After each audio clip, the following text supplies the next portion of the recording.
march.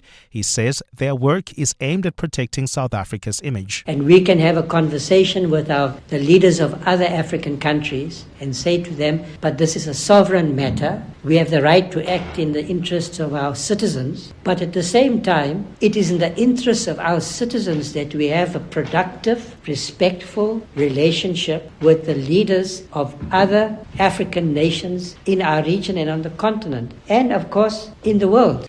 A witness claiming to be the ex-girlfriend of suspended Ekurhuleni senior Metro cop Julius Mkhwanazi says he planned the theft of precious stones worth more than 14 million rand because he was struggling financially. The Johannesburg Metro officer testified at the Madlanga Commission yesterday in camera as witness K. She detailed how she was involved in the alleged theft of the stones from an apartment in Killarney alongside Mkhwanazi and 3 other people under the guise of a police operation in 2023. Alfara Mushwana reports. Witness K claims she was in a relationship with suspended EMPD cop Julius Mkhwanazi in 2022, during which she would often help him financially. She says she regularly gave him money when he needed it, but it eventually became too much for her to manage. She says Mkhwanazi then asked her to let him know if she had any ideas on how he could get his hands on quick cash. She told him about an apartment where expensive precious stones were being kept, which she admitted the two of them eventually stole. Mr. Mkhwanazi came very persistent about getting the information on the stones and continuously followed up with me until I was able to get in touch with the informer. Mkhwanazi will respond to the commission this morning to respond to fresh allegations against him.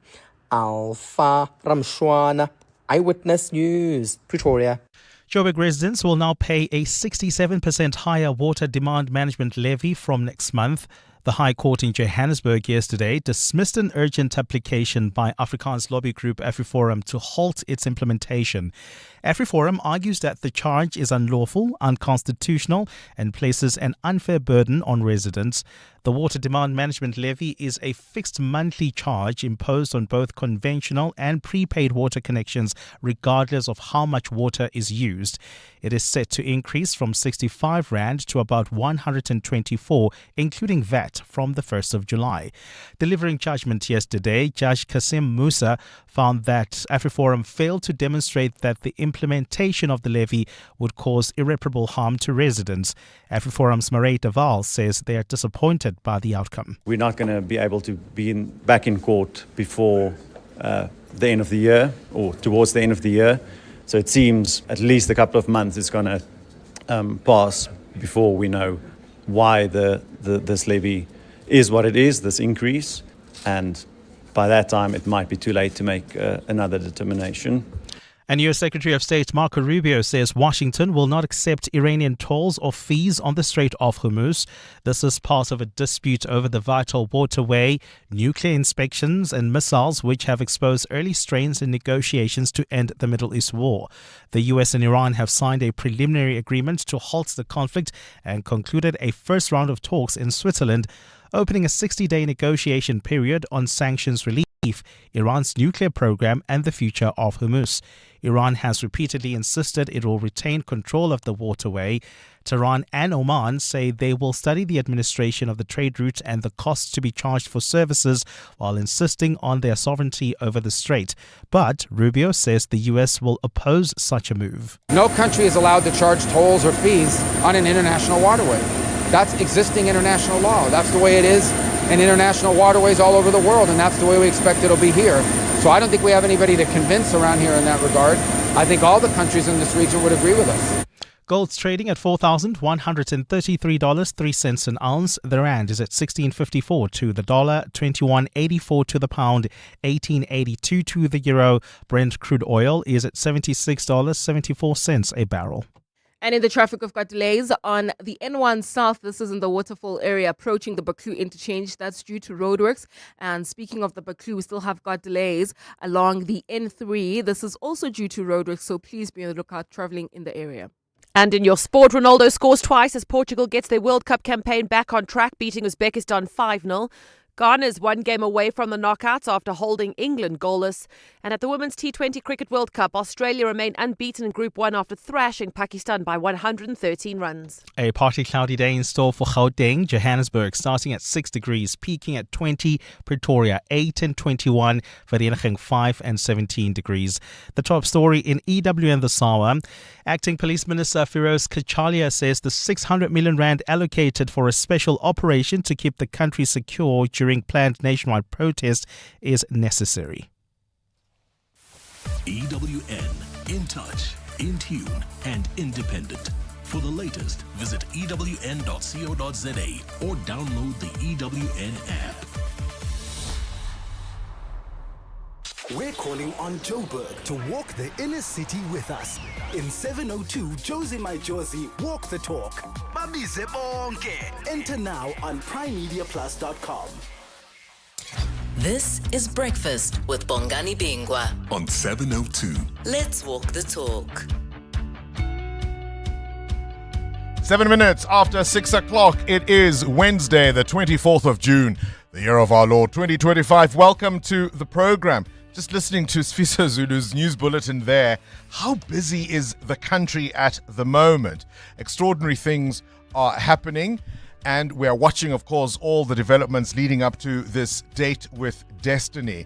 The police minister reaffirming that there is a plan in place to keep the country safe, and that 600 million rand is a justifiable amount to do so. So, on our menu today, the Africa Report looks at the repatriation, or no longer repatriation, of the remains of the former Zambian president. His family winning that case, the SCA overturning an earlier court decision that supported the government of Zambia that wanted to take his remains back to Zambia. So it does appear that the former president, Edgar Lungu, will now be buried here in South Africa.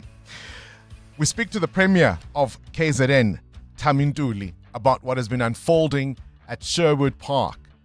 Thousands of Malawians, but thousands of them showed up.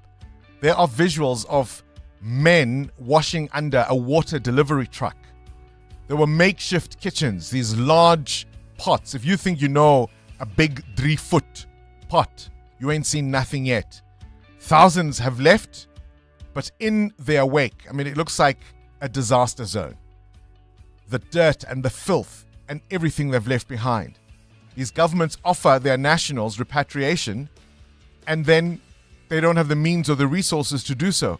Whose problem is it? This is Breakfast with Bongani Bingwa On 702. Let's walk the talk. 9 minutes after 6 o'clock, the other big story, of course, is that it has been relentless, has it not? The pressure on consumers, fuel hikes, most specifically, have really sent many South Africans into a tailspin in terms of how their households are organized. And it cuts across the board. Whether you think you're a high-income earner or a low-income earner, we have all been feeling the pinch. We'll speak to the chief economist of the First National Bank, who'll tell us exactly what their data is showing and just how much South Africans are under the cosh. It really is a perfect storm of pressures. You're with Bongani Bingwa. 702 weekday mornings, 6 to 9 10 after 6. I'm not alone, of course. As always, I've got my colleagues here in the studio with me. Amogelang Ramila is on traffic, getting you safely to your destination and on time. Good morning, Amo. Good morning, Bongani. Morning 702 landers. KG is our technical producer, starting the clock and so much more. Producers Bapilile and Siamtanda responsible for the content and taking your calls. Cindy Paluta has the latest in sport. Sfiso Zulu will give you everything you need to know in the news. And of course, Muteo Khwarepe is here for business news and a whole lot more. Good morning, Muteo. Morning, Bongs. So I've got a question for you too, Amo and Muteo, and anyone, of course, across 702 land listening to us. How clean is your car? And I'm not talking about the outsides. I'm not talking about, the weather, related issues, the birds and the rain and the mud. I'm talking about particularly the inside of your car. Now, I'm going to be a bit gentle with you two because you are parents of younger kids than I. But how clean is your car, Muteo? Rated 1 to 10. 6. Okay. 6 because there's all sorts of things in there. Such as? building blocks, toys, paper planes. I'm talking about things I've found while cleaning it. How did this get you? Murray biscuits or leftover Murray You allow biscuits. food in your car? Yeah, I mean, our daughter's hardly 2, and I'm not going to let her be hungry in the car. I'm sorry. The only food my daughter was allowed at that age was her bottle. And nothing else. Well, I mean, I know because, your car is very clean. Never mind that you have an older child and that, you don't have small children.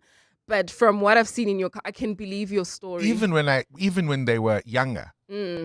So even when they were younger, they didn't need So you. if you went for something that's more than a 45 Yeah, I minute mean, drive, obviously, cross-country trip, all bets are off. Okay. That's why they enjoyed those, actually. If we're going to the Eastern Cape, I know, all bets are off. It is what it is. You surrender to your ancestors, as it were. But normal. Yeah. So, and I'm gonna extend this because not everyone has a car. How clean is your wardrobe? How tidy is your wardrobe, Amo? Out of 10. Yeah. I'd say a good 6. And for my kids as well, and because I have to do all of the work. The organizing. Organizing. If the wardrobes are not organized, I'm to blame because I mean at this point, I manage everything in the house. So I would say a good 6 because you can still see where the white is, where the gray is. I pack according to colors. So yeah. Muteo? it's something I've struggled with all my life, but now I think it's a good 8 out of 10. You've got the system going. I value my life, yes. Is that because you share it I value with my someone? life. Oh, is that all you're going to say? I see what you mean. So it may not be. Somebody else might rate it differently. No, is I'm that better. what you're saying? No, I'm better. I'm definitely better now. All right. We'll explain why we're asking. I want to know from you, how clean is your wardrobe? How clean is your car? How clean is your kitchen sink right now? Were there dishes left there overnight? On a scale of 1 to 10, let us know via voice note on 072 702 1702. Hey, Bongani, man. Hey, good morning, Mamela. Car clean, 10 out of 10. House clean, 10 out of 10, Bongani. Body clean, 10 out of 10. Clothes clean, 10 out of 10. Teeth, 10 out of 10. No smelly armpits. Good morning to you. That last bit was perhaps more than we needed to know. We'll explain why we're asking this question coming up. Of course, the migration crisis continues to be front of mind, really all around the country. But perhaps one of the things we are not talking enough about, and this is something that is of considerable concern to me, one of the things we're not talking enough about in this conversation is the countries of origin for many of the foreign nationals who find themselves in South Africa for whatever reason. I want you to listen now to this clip. It's taken by a Nigerian channel, but there were South African channels who were also recording the moment. So this has been verified. This is from Amokwe TV channel. This is as hundreds of Nigerian nationals gathered outside that country's High Commission in Pretoria, their consulate in Johannesburg yesterday, begging to return home as they're concerned about anti-immigration protests in South Africa next week. But their quibble is not with South Africans nor with the South African government. Their particular quibble is with their own government. And I'm going to tell you why this matters so much. What is it that they are not doing right? What's happening here right now is that people are stranded on the streets. People are stranded. The government have promised us, if I show you the list that they sent, that they are sending 5 flights to take the people back home. Now people have sold all their belongings and come to the High Commission here in Pretoria for the flight to come. People are stranded, sleeping on the street. Even so many of them are sick. When I went inside there, so many of them inside there are sick because of the situation. Even right now, to see food to eat is difficult. If not, some of the pastors, like the Pentecostal Fellowship of Nigeria here in South Africa, have come with their food and some other organization to make sure that these people have food. The government cannot even provide food for the people that are stranded in the High Commission here. It's so embarrassing. It's so shameful that the government of Nigeria are irresponsible. I don't know what to say about it, but the Nigerian government are incompetent. So the Business Day this morning raises a question. They say Julius Malema, the leader of the EFF, has raised before when he proposed a private members bill which would essentially make all eligible South Africans who are adults automatically registered as voters. I'm asking a very simple question. Should we make voting compulsory? You see it in countries like Australia, for example, where they routinely get a turnout of between 85 and 95% at their polls. Because what has led so many of these people to come to South Africa? We can talk about SADC, and we can talk about whether or not we have looked the other way as we've watched Zimbabwe fall apart, for example. But we know that there are people here as far afield as, or from as far afield as Nigeria, as Ghana, as Cote d'Ivoire, as Egypt, as Somalia, as Ethiopia. Those are countries quite far from our particular region. And the Business Day posits a really interesting scenario that it starts slowly. It starts with the potholes. It starts with service delivery, water cut-offs, electricity being cut off. It starts with the roads disintegrating, and then investment leaves, and then there are no job opportunities, and then there's no food. The hospitals can't look after you. The education system doesn't give you very much. And that's how these people find themselves desperate enough to leave their countries of origin. And this is an example of the kind of incompetence, using that man's own words. Their government offered them to come, said, come, we'll take you home. They get there, there's hundreds of them, and there's no plan. And now they're going to be stuck at that High Commission. And if a situation develops into a humanitarian disaster, who is going to be blamed? How do we prevent our own country from turning out into one of these? We must all vote. I mean, just the other day, I was listening to John Perlman yesterday talking about a bridge that is quite literally being dug out. A bridge being dug out. That's how much our infrastructure is open to vandalism, right? And we look the other way and we wonder how Zimbabwe became Zimbabwe. So here's a question. Should all South Africans be made to vote? Should voting be compulsory? Let's walk the talk. 702. 18 after 6, Mateo, you've got a question of your own? Yeah, I want to know from you in the 702 landers this morning, would you allow an outsider to help with your family issues? And if you would, what issue would make you draw the line? And have you had a family friend that's really, really helped you out as a family, maybe stood in for a male figure or a matriarch that's also helped your family along? Yeah, I mean, I think when we were younger, it was easier to deal with challenges, for example, you face with the older folks in your family by involving others of a similar age, who could then at least be mediators between, say, the older and the younger generations. Therapists, I'm a believer in therapists and, psychologists, social workers, that kind of thing. I'm curious about what prompts that question. 702. Weather. This weather report brought to you by Subaru. Gravel, potholes, mud, or whatever the road turns into today, Subaru's got you.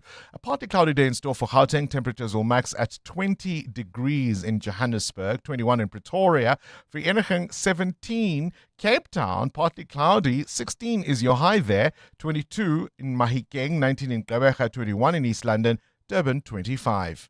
The forecast says sunshine, but Mother Nature had other plans. Life changes, the weather turns, little voices in the back still hoping you'll say yes.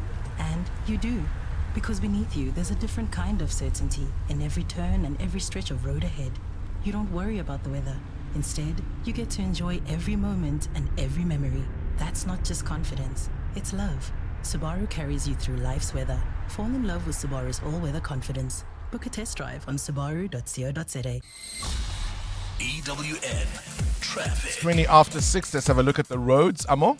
Well, Bongani, we've got delays on the N1 South. This is just as you approach the Baklu interchange. That's due to roadworks there. There's also queuing traffic around the Baklu turn-off, particularly the N3 and the N1 North. This is due to roadworks there as well. So please be on the lookout. And we have peak time delays reported already along the Mike 1 North between Boyson's Road and Carr Street. I'll have more updates, but if you come across anything else, we're on X at EWN Traffic. There's more EWN on air, online, and on the EWN app. Is your home security company becoming too expensive? You know what to do. Switch, right? So why are you paying more for car insurance? Switching to Outsurance saved 45-year-old Niven 461 Rand on his 2025 Volkswagen T-Cross. Get a quote now, and if Outsurance can't save you money, ask for 500 Rand or 1,500 Rand if you've been claim-free with the same insurer for 3 years. Do it now. SMS out to 45142. That's out to 45142. Outsurance is a licensed insurer and FSP. Guess what? The Dis-Chem 2+1 Health Foods Weekend is back. Simply add any 3 health foods to your basket and get the cheapest one free. We're talking anything from muesli, health oils, spices, teas, coffee, honey, and more. Remember, when you choose Better Rewards brands, you get 10% off instantly on top of the deal. Don't miss Dis-Chem's 2+1 Health Foods Weekend, Friday 26 to Sunday 28 June. Only at Dis-Chem. Better health starts here. Hi, this is Carol Shabalala, Hollywood Bet's brand ambassador. It's more fun when it's for fun. Playing responsibly is always a winning strategy. If you or someone you know needs help, call the South African Responsible Gambling toll-free counseling line on 0800 006 008 or WhatsApp help to 076 675 0710. Hollywood Sportsbook is a licensed betting operator. Hollywood Bet supports responsible gambling. No persons under the age of 18 years are permitted to gamble. Winners know when to stop. Hi there, I am Amahle, a stem cell donor. What started out as curiosity turned into an opportunity for me to save a life. Naturally, I was taken aback when I was found to be a match for a patient in need. In South Africa, over 4,000 people die of blood cancer each year. I donated stem cells and I was able to give someone else a second chance at life. Register to become a stem cell donor at kmsafrica.org so you too can be a lifesaver. AI, global markets, and trillion-dollar companies. The headlines move fast, but what do they really mean for investors and everyday South Africans?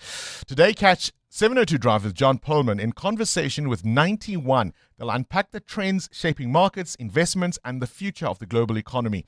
Discover what's driving today's biggest investment conversations. That's 702 Drive with John Pullman in conversation with 91 today on 702. 702. Add your voice. Have your say. Let's walk the talk. Good morning, guys. Talking about cleanliness, I am one of those people. Please respect me. Do not eat in my car. I don't eat in my car, so don't eat in my car. So I'd give it a 9 out of 10 in terms of cleanliness. My wardrobe could be neater, so I'll give that an 8 out of 10. My kitchen, guys, 10 out of 10. We are not sleeping with dishes in the sink. What do you mean, my brother? We are going to sleep, but there's dishes in the sink. Absolutely not. 10 out of 10 for my kitchen. Thank you. It's Bonnie and Forwards. Bongani, I suspect you are OCD. You cannot, not at all when you have kids, not allow them to eat in the car. Relax. The poor kids probably they had to really be so frightened to be in their car. You just live it, yeah? It's life. We always have lived with that. My car, 5 out of 10. It's not that I'm OCD, but let me explain why we're asking this. I found this from a delicious podcast. We're breaking from the seriousness of the news because, wow, right? We're going through a lot.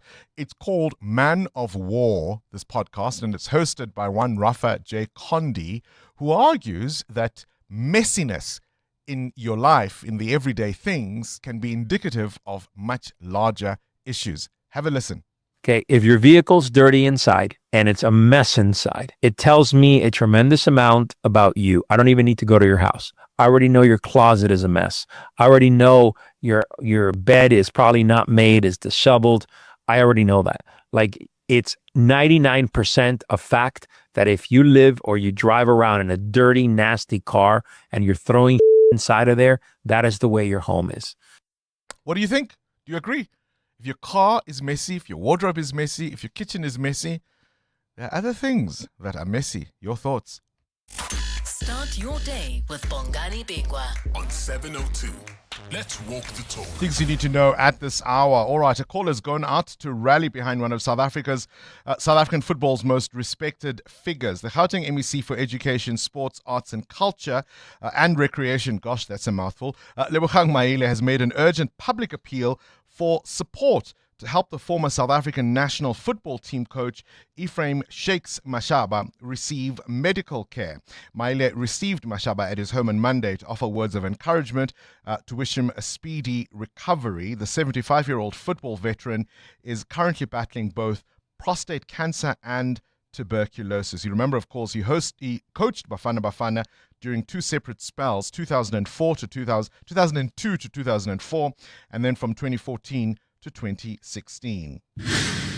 I want my hair back. This is a former US inmate, and the Supreme Court has ruled that not only has he lost his hair, he can't get money from it. He had sued prison officials for cutting off his Rastafarian dreadlocks, and he said it was he kept his hair because of his religion, and he was seeking financial compensation under a federal religious freedom law. But the Supreme Court has ruled that although you might argue that the prison officials infringed on his rights, that law doesn't allow for them to be sued individually for financial compensation. Adam Gilchrist will have more details on that in The World View. Thousands have already left, but the operation is far from over. More than 9,000 foreign nationals have now been repatriated and deported from the Durban drive-in site in KwaZulu-Natal. Another 7,000 remain as authorities continue with verification and processing. We'll be speaking, of course, to the KZN Premier after 7 about that story. Who is the greatest of all time? Yesterday, we were singing the praises of one Lionel Messi, who, of course, turns all of 39 today. He has now scored the most goals of anybody at the various World Cup tournaments, but not far behind is his great rival Cristiano Ronaldo, who is also added to his tally at this World Cup. But happy 39th birthday to Lionel Messi. The other birthday celebrant today is Solange Knowles, who celebrates her 40th today. Born on this day in 1986, she is, of course, the younger sister of the more famous Beyoncé, but is quite adept at writing songs herself, including some of her sister's biggest hits, like Why Don't You Love Me and Upgrade You. 702. The newspapers. Sfiso Zulu, let's talk about you now and what's grabbing your attention in the papers. Well, the UN Bongani is preparing to evacuate more than 11,000 sailors stranded in the Strait of Hormuz, and they've been stranded there for about 3 months or so as the conflict in the Middle East was going on. And while there is a ceasefire that is holding for now, tensions remain over negotiations, and one of the key issues there is the nuclear program. But now the United Nations saying that it's preparing to evacuate those sailors. So yeah, it seems like there is some movement that is happening at the Strait of Hormuz. What happens to the ships? They're just going to leave them? Well, they will go with the ships, but remember now there is those discussions whether Iran wants to charge toll fees, and the US says no, we're not doing that because it's an international waterway that's against the international laws. So, but we'll see how it all plans out during negotiations. It's far from over, I would suggest. The opinion piece in the Business Day is a real point of concern for me. I think we should be talking about this. Should we make it compulsory for South Africans to vote? One of the examples they cite is that in the last general election in 2024, 11 million registered voters did not show up at the polls. And we're not talking about those who are unregistered. These are the people on the books who could have made a mark. They did not. Is it time? Or are we all going to watch this country deteriorate, folding our arms? How soon do we become foreign nationals unwanted in somebody else's land? EWN Business. On to business news now. Muteo Haripe, you're asking us a question about getting outside intervention in family conflicts or difficulties. What prompts that question? Bongani beer maker Heineken NV has appointed Rafael Oliveira as Chief Executive Officer at the Dutch brewer, and as it tries to break with habit by hiring an outsider to try reverse a slump in demand. The family-controlled company has never previously appointed an outsider as CEO. Oliveira will step down down as CEO of coffee and tea company JDE Peet's to take the role at Heineken in October. Now, it follows the exit of former CEO Dolf van den Brink at the end of May after 6 years at the helm. Although he was not direct family, he had been at the Heineken firm for almost 3 decades. The shake-up comes with Heineken facing lackluster sales of its flagship beer and other brands as health concerns over alcohol has hit demand, particularly among younger drinkers, as well as cash-strapped consumers reining in spending.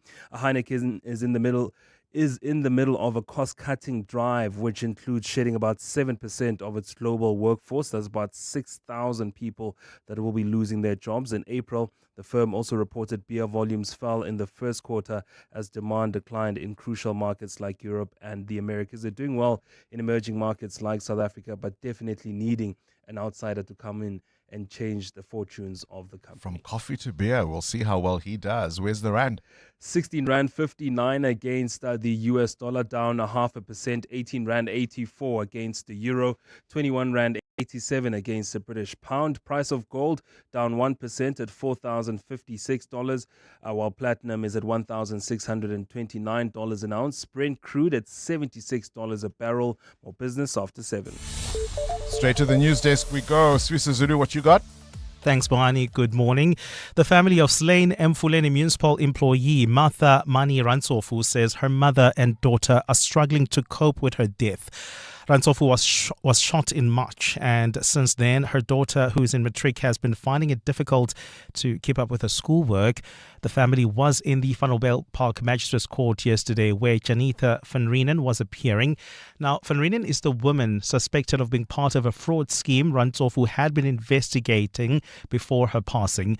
Rantsofu's brother, Defo, says the family remains raw, or the pain remains raw, as they continue to seek answers and justice. Honestly speaking, it's not easy to us as a family. It's a heavy burden that no one can carry. So we are trying to cope even in this difficult situation. As for Martha's daughter, you know what, she's not coping at all. Even yesterday we were at school. We tried to do some arrangements because she's been missing some important question papers. As you know, that she's doing grade 12. A civil society organization says the discovery of a decomposing body in a bin bag in Cape Town reflects the growing dehumanization of women in society. Police are investigating the circumstances surrounding the death following the discovery in Athlone yesterday. Colors Foundation's Caroline Peters says this highlights a harsh reality that's faced by many women in South Africa. The manner in which this young woman's body was discarded speaks to a profound dehumanization of women. It raises painful questions about the value placed on women's lives and dignity in our communities. While recent local data points to slower economic activity and weaker consumer sentiments, economists caution against reading too much into the current slowdown. They argue that temporary pressures, including high fuel costs, elevated interest rates, and global uncertainty, have weighed on growth in recent months. Old Mutual's Isak Ordendal believes these challenges are likely to ease, supporting a recovery in economic activity over the medium term. Obviously, April was a negative month in the sense that we got the big fuel price increase. May and June also saw fuel price increases, but from July onwards, we're going to see fuel price declines again. So I think a lot of economic data over this period is going to look relatively weak, but does not necessarily tell us much about where the world is going to be 12 months from now. And independent economist John Lewis echoes the same sentiments. So I think it's a short-term slowdown. I think that's what the business cycle indicator is pointing to. Not surprising given what's happened with the global conflict and with inflation and interest rates in South Africa. And 3 Italians held in Libya have now been released.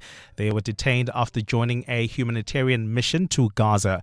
The Global Samud Flotilla says the trio were among 230 activists from around the world taking part in a land convoy transporting medicine, mobile homes, and other supplies to the war-torn territory. Israel's treatment of activists trying to breach the blockade of Gaza has drawn international condemnation. Organizers of the flotilla says the volunteers were subjected to arbitrary detention, severe communication, depression and sustained psychological pressure. During the Gaza war, the territory suffered severe shortages of food, medicine, and other essential supplies, with Israel at times halting aid deliveries entirely.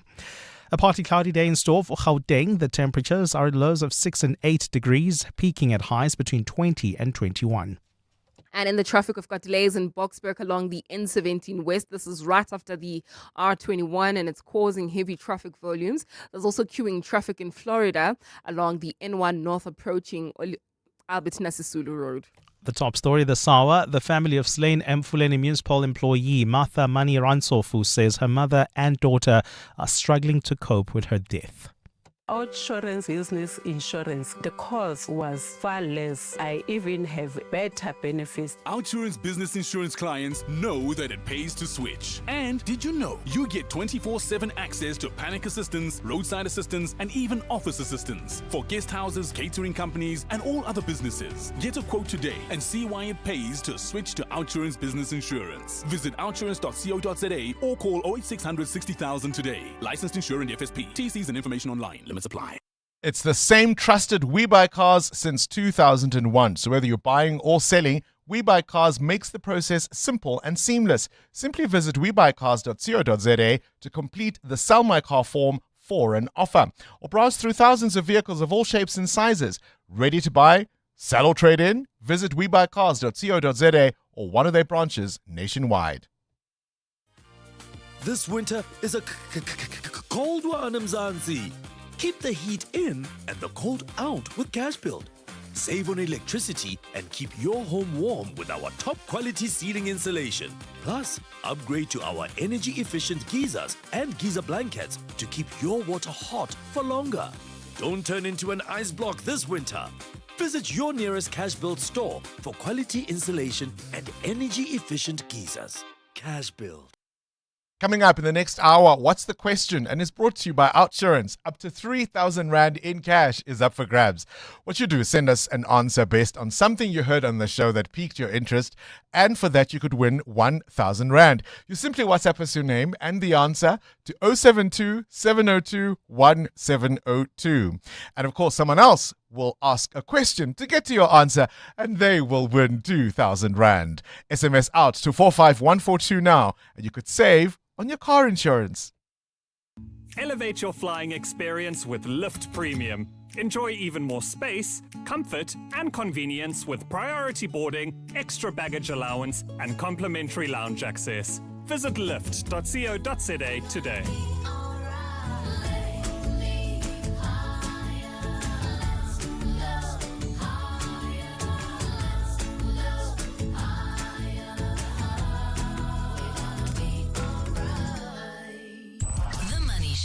Weekday evenings at 6. Debt service Debt Busters says around half of consumers might find themselves in severe financial pressure if interest rates are hiked again. It really is a situation where consumers have nowhere to cut, and these factors are completely beyond their control. And realistically, we're seeing more and more consumers are turning to credit in various forms to put food on the table every month. Annalene van der Poel, Chief Partnership Officer at Debt Rescue. The Money Show on 702. Let's walk the talk.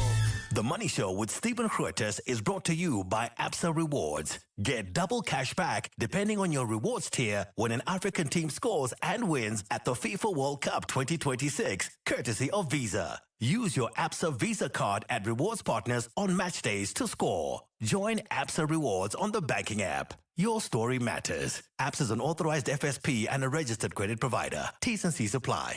702. WhatsApp Bongani on 072 702 1702. Good morning, Bongos. Good morning to the 702 landers as well. Should voting be made compulsory? I think yes. I think it should. When I speak to young people, I'm a young person myself, you'll hear them saying, we don't know who to vote for. But there are more than 500 political parties registered in South Africa. How can you not even, have one option? So I think it should, so that we do not watch our democracy like others, them deteriorate away. So it should be. It's Guy and Kathleen. Thanks. Hey, Manung Bang, so reinforced the Bongani. Yes, I think you are right. Everyone should sort of like compulsory to vote. But however, my vote shouldn't block me to other rights that I should access. Simply by saying because I've voted the ANC, then I cannot protest or I cannot voice out my concern. I cannot join march and march. So it is really important for everyone to vote, as I'm saying. But however, my vote shouldn't block me to such things. Thanks a lot, Bongani. I don't think the question even arises. I think, in fact, your votes are your rights rather, are more entrenched when you do vote. It's all from this op-ed from the Business Day this morning, and I quote now from one of the things they say: the signs are already visible in South African municipalities of what happens when we don't hold those who govern us to account. Roads riddled with potholes, bursting water pipes, raw sewage flowing down residential streets. Voter apathy is therefore no longer an option. EWN Sport. Cindy Paluta, the other conversation we are having this morning is, on a scale of 1 to 10, how clean is your car, the inside of your car, your wardrobe, and your kitchen sink? Those are very different things. Those are three very different areas. I'd say my wardrobe is very clean. I'd say my kitchen sink is very clean. So 9 out of 10 for those? My car is debatable, but only because it's the family car. So the kids are in it all the time, and you're often rushing from one thing to the other. So sometimes they're eating lunch in the car, etc. Because you're That's on allowed? the go. Well, Mongani, when must these children eat? If they're going from sports to extramurals, and now it's going to be 6 o'clock at night, and they haven't had even one thing, 1,000%. What would you rather have? So now your child. So what's the alternative? They must eat at extramurals or before school. They can't. So they go straight from school into extramurals, straight from extramurals into extra lessons. When would you like a child to eat? Between. As they wait for mom. Must be such a nice luxury to have in between time between extramurals and extra lessons. We spoke about this yesterday. It is the birthday of one Lionel Messi today. He's all of 39, but his big rival is not about to be written off just yet. No, Cristiano Ronaldo, now the first person to have scored at 6 World Cups as Portugal beat Uzbekistan 5-0. Ronaldo scored 2 goals to get Portugal's campaign back on track. While Ghana now 1 game away from making the knockouts after holding England goalless, England captain Harry Kane. Yeah, not an easy game. We knew we'd have a lot of possession, a lot of control of the ball. Thought there was periods where we was really good and we got our wingers 1v1 and got balls into the box. There was times as well we wasn't quite sharp enough, wasn't quite good enough with the ball. It was tough through the central because they were really compact, but yeah, look, we could have easily won it there towards the end and we're sitting there with another win, but we have to take the point. It doesn't change loads in the group, to be honest with you. We just get ready for the next one. This morning, Panama were knocked out of the World Cup. They lost to Croatia 1-0. Just finished, Colombia beating Congo 1-0 as well. Bafana have to beat South Korea tomorrow morning at 3 a.m. Otherwise, they are out, Coach Hugo Bruce. We have to win the game. We all know that. So it's one way it's easy because, you have to win. At the other way, it's also difficult because of the opponent. It's a very good team. It's a very disciplined team. So let's hope that we can achieve our best level and that at the end of the game we have a victory.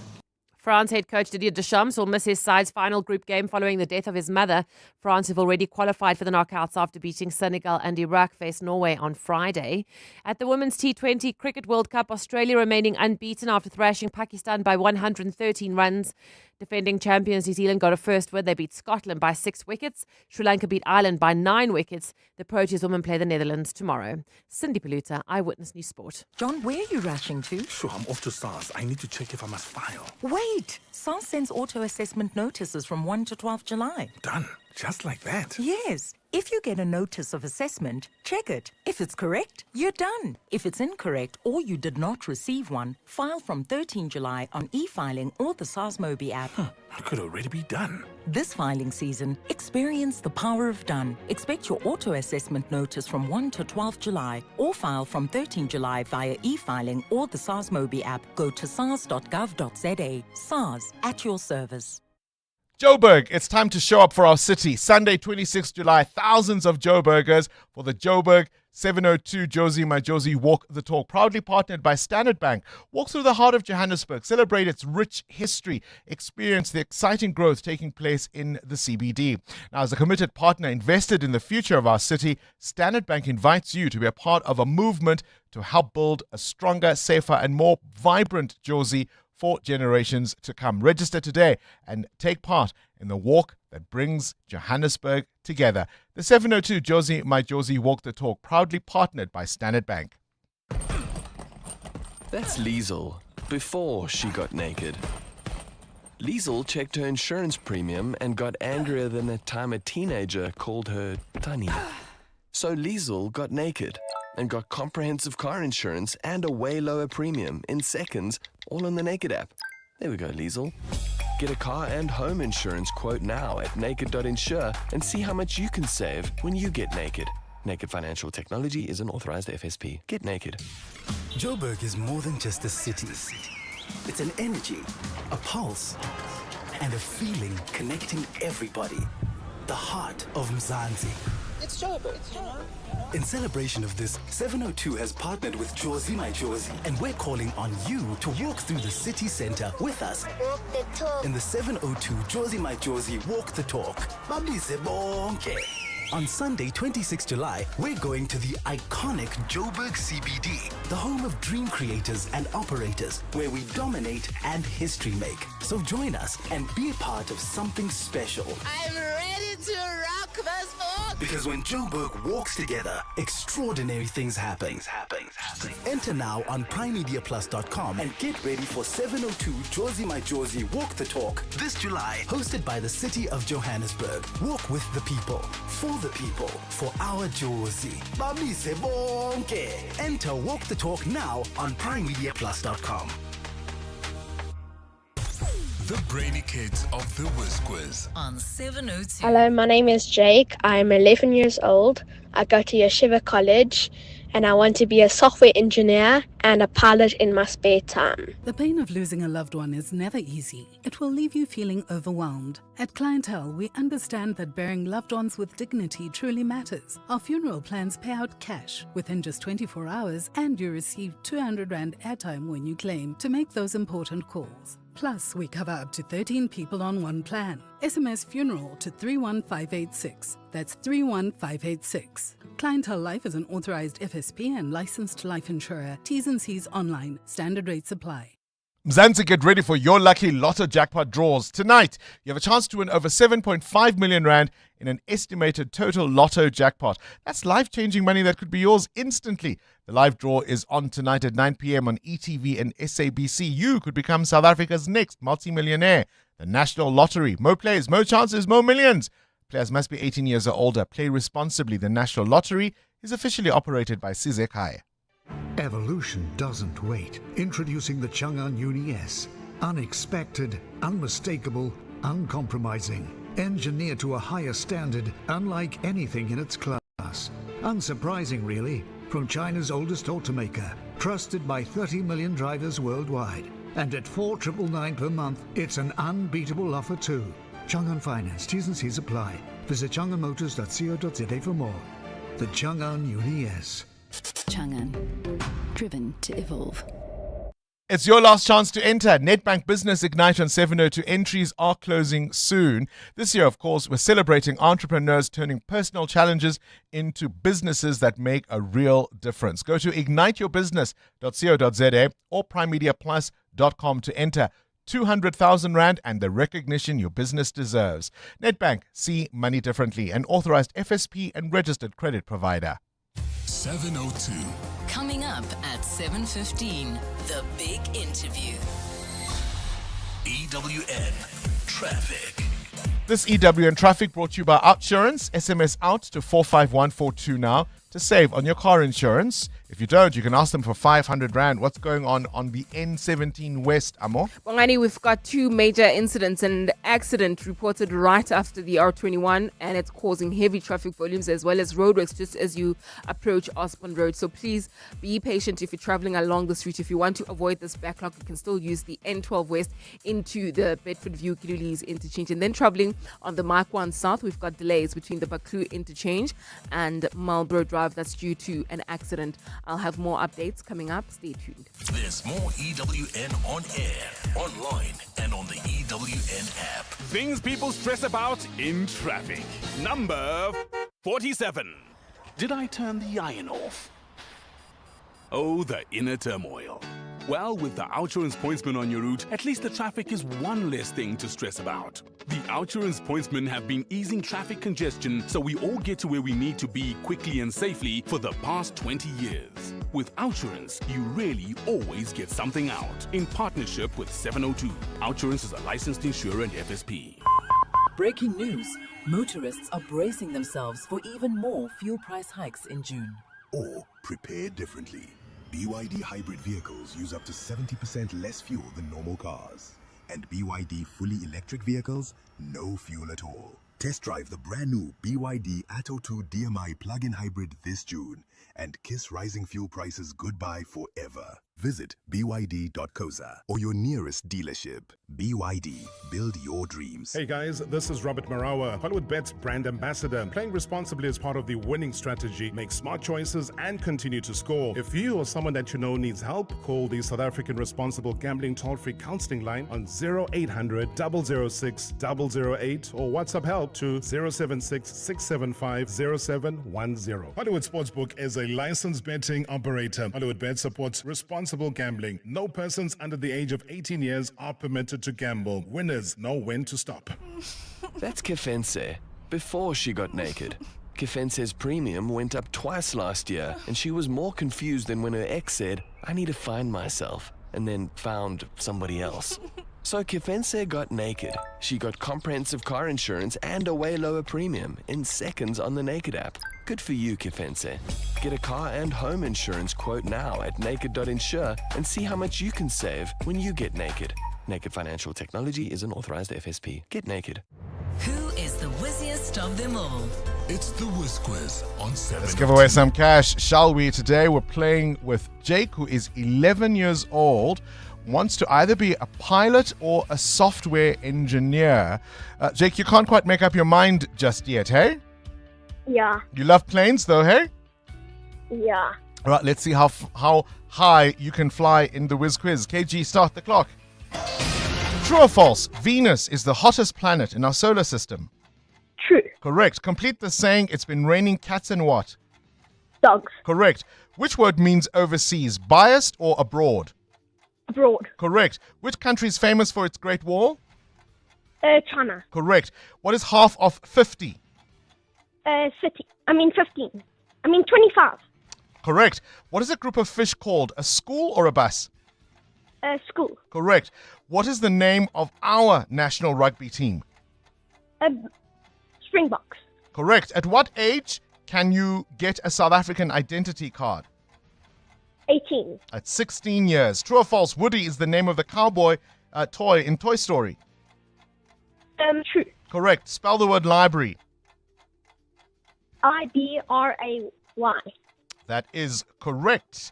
Libray for library. That is correct. You walk away, Jake, with a fantastic 9 out of 10. 9 out of 10. The question that tripped you is the ID card. You can get one from the age of 16, not 18. 16 is when you can get an ID card in South Africa. You walk away with 900 Rand. The Brainy Kids of the Whiz Quiz on 702. Good morning, Bongs and the team, 702 Land. Yes, Bongs, I'm a neat freak. My car is clean. And not necessarily because I have older kids, but I've just been like that from a young age. My wardrobe is in order. Dishes are washed immediately after dinner. There's no, I'll wash them later. They have to be washed immediately. So yeah, I'm an incredibly clean person. You will actually find a needle. You'll literally see a needle on the floor. That's how clean a person I am. Speak and span. Joel from Kempton Park. Have a splendid Wednesday. Hey, Bongani. I'm definitely a 10 out of 10. I'm OCD. Even my hangers in my cupboard are the same color. They all face in the same direction. So can you imagine my car and my kitchen sink? It's spotless right now. There's not even a drop of water in it. So yeah, some of us are just totally OCD. I've been like that all my life. Thanks. Bye. Hey, Mr. Bongles and the team. Me, I don't have a choice. I'm an e-hailing driver. So definitely car clean. 12 out of 10. Non-negotiable. Open from Sprayview. We're talking, of course, because of this podcast. I played a clip from a little earlier on. The host, they're arguing that a messy car and other messy areas in your life, whether it's your wardrobe or the kitchen sink, are often indicative of other areas in life, and perhaps discipline in one area can help you in another. You're with Bongani Bingwa. 7:02 weekday mornings, 6 to 9 a.m. All right, let's catch up now with this week's Africa Report. We've been trying to connect to our guest, Dr. Sishua, who's an historian, political analyst, and researcher. It comes in the wake, of course, of an ongoing tussle between the family of the former Zambian president, Edgar Lungu, and the government of Zambia. You'll remember, of course, he was ill before he died, and he was here in South Africa. And the government of Zambia wanted to repatriate him for a state funeral in their home country. With no love lost between him and his successor, the family refused. And it's a matter that's been stuck in our courts for some time now. Yesterday, the Supreme Court of Appeal ruling in favor of the family. Dr. Sishua, thank you so much for talking to us. Beyond the legal ruling itself, I suppose, what has this indicated about Zambian politics?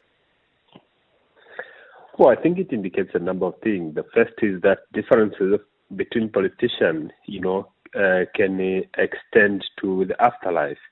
Because from the very beginning, I thought that the matter was very simple and straightforward. The family said, we don't want the presence of the president because of how the deceased felt in relation to how the government treated him. So one would have thought that, the incumbent president could have easily excused himself from the funeral and said, okay, if you don't want me, I'll get the vice president to represent me or somebody else acceptable to the family. But it was a failure really to have an agreement on that resulted in this prolonged standoff between the two parties. But I think what is crucial also is to recognize that the differences between the two, that is the current president and his predecessor, Edgar Lungu, was almost 10 years old. And so what we saw in death is really very much how their life was defined when he was still alive in terms of their relationship with each other. It was very bad. Lungu treated the current president very, very badly when he was in opposition. And after he lost power in 2021, the current president also did not treat the former president well, leading to the situation where he felt in the event that he passed away, his successor shouldn't be anywhere near his burial because he fell ill and he couldn't leave the country for a very long time because the government kept on telling him that we don't have money, even when medical aid was his legal right. So again, what we see there is a situation where African leaders sometimes fail to even end their differences in a moment of death. Yeah. Zambia is a fairly conservative country, I will make the assumption. How has all of this reflected on the current president, Hichilema? I think it's a mixed reaction. You see, there are people who feel that the current president should have really stepped away from this for a long time. So they couldn't understand why he couldn't do so, because the government did not have a leg to stand on from a moral, from customary law, and from a legal perspective. As you may know, there's no statute in Zambia that gives the government a final say on the body of a former president, for example. What has operated until then, until the death of the former president, was really a matter of tradition and practice. But, that's not enough, because even in our Ubuntu culture, when somebody has died, the family has the final say. So people feel that the refusal by the president to step aside, as requested by the family, was really unconscionable, because they couldn't understand what is it that the president wants, what is in this barrier for him.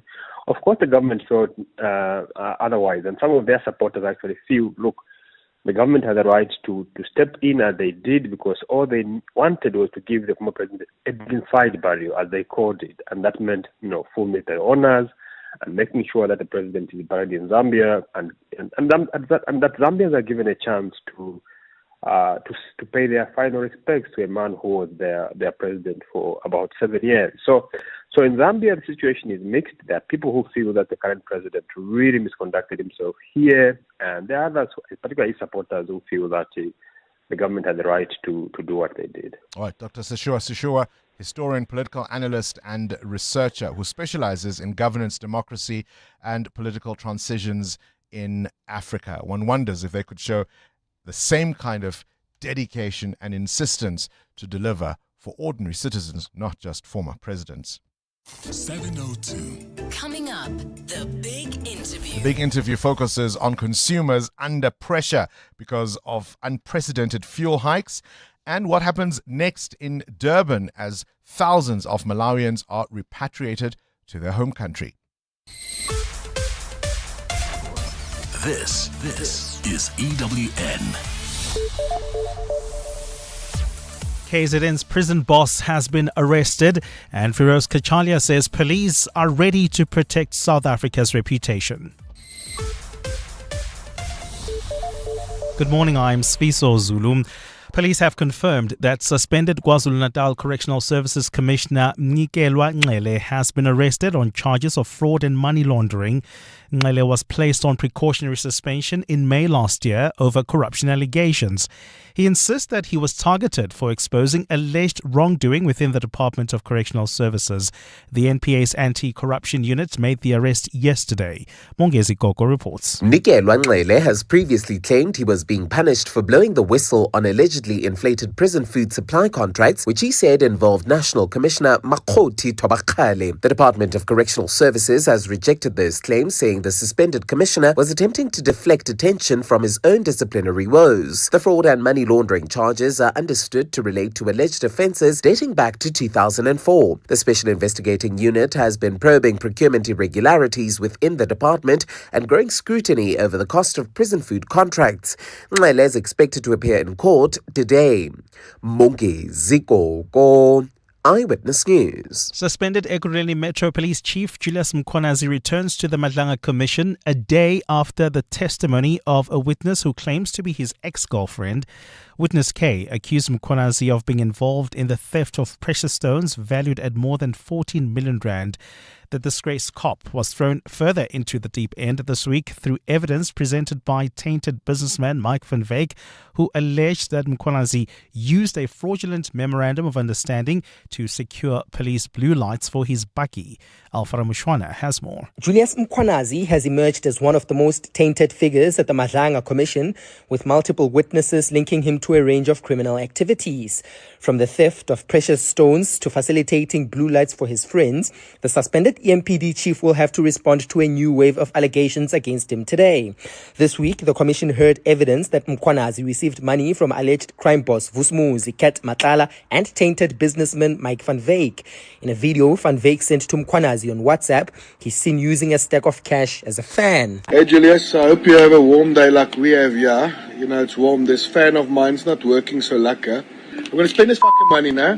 Please tell me where we going. Have a lucky day. The Commission's first interim report recommended that Mkhwanazi be referred for possible criminal prosecution and disciplinary action. Alpha Ramshwana, Eyewitness News, Pretoria. Acting Police Minister Firoz Kachalia has not provided a detailed explanation of how the SAPS arrived at the estimated 600 million rand cost to keep the country secure ahead of planned nationwide protests next Tuesday. The amount has come under scrutiny, with critics arguing that government resources should be directed towards addressing the root causes of public frustration, including border control and broader social challenges rather than policing. Despite the concerns, Kachalia defended the expenditure, saying large-scale security operations are necessary when there are attempts to destabilize the country. He says the deployment is also aimed at protecting South Africa's reputation. And we can have a conversation with the leaders of other African countries and say to them, but this is a sovereign matter. We have the right to act in the interests of our citizens. But at the same time, it is in the interests of our citizens that we have a productive, respectful relationship with the leaders of other African nations in our region and on the continent, and of course in the world. And U.S. Secretary of State Marco Rubio says Washington will not accept Iranian tolls or fees on the Strait of Hormuz. This is part of a dispute over the vital waterway, nuclear inspections and missiles, which have exposed early strains in negotiations to end the Middle East war. The U.S. and Iran have signed a preliminary agreement to halt the conflict and concluded a first round of talks in Switzerland, opening a 60-day negotiation period on sanctions relief, Iran's nuclear program, and the future of the strait. Iran has repeatedly insisted it will retain control over the waterway. Tehran and Oman say they will study the administration of the trade route and costs to be charged for services while insisting on the sovereignty of the strait. But Rubio says the U.S. will oppose any such move. No country is allowed to charge tolls or fees on an international waterway. That's existing international law. That's the way it is in international waterways all over the world, and that's the way we expect it'll be here. So I don't think we have anybody to convince around here in that regard. I think all the countries in this region would agree with us. Gold is trading at 4,063 cents or $61 an ounce. The rand is at 16.57 to the dollar, 21.87 to the pound, 18.83 to the euro. Brent crude oil is at $76.54 a barrel. And in the traffic, we've got delays on the N1 South. This is between Olifantsfontein Road and the Buccleuch interchange. Peak time delays there while heading towards Sandton. An accident reported on the Mike 1 South right near Marlborough Drive. Delays from the Buccleuch interchange. And in your sport, Cristiano Ronaldo now the first person to have scored at 6 World Cups as Portugal beat Uzbekistan 5-0. Ghana held England goalless. This morning, Panama were knocked out while Colombia advanced the last 32. Bafana have to beat Korea Republic tomorrow morning at 3 a.m. Otherwise, they are out. And Springbok coach Rassie Rasmus expecting a tough game against England at Ellis Park next weekend. A partly cloudy day in store for Gauteng, Johannesburg, starting at 6 degrees, peaking at 20, Pretoria 8 and 21, for the Ingang 5 and 17 degrees. The top story in EWN this hour. Police have confirmed that suspended KwaZulu-Natal Correctional Services Commissioner Mnikelwa Ngcele has been arrested on charges of fraud and money laundering. EWN, in touch, in tune, and independent. For the latest, visit ewn.co.za or download the EWN app. Joburg is more than just a city. It's an energy that connects us all. That's what makes this one so special. In 702, Josie My Josie Walk the Talk, hosted by the city of Johannesburg. Enter now on primemediaplus.com. This is Breakfast with Bongani Bingwa on 702. Let's walk the talk.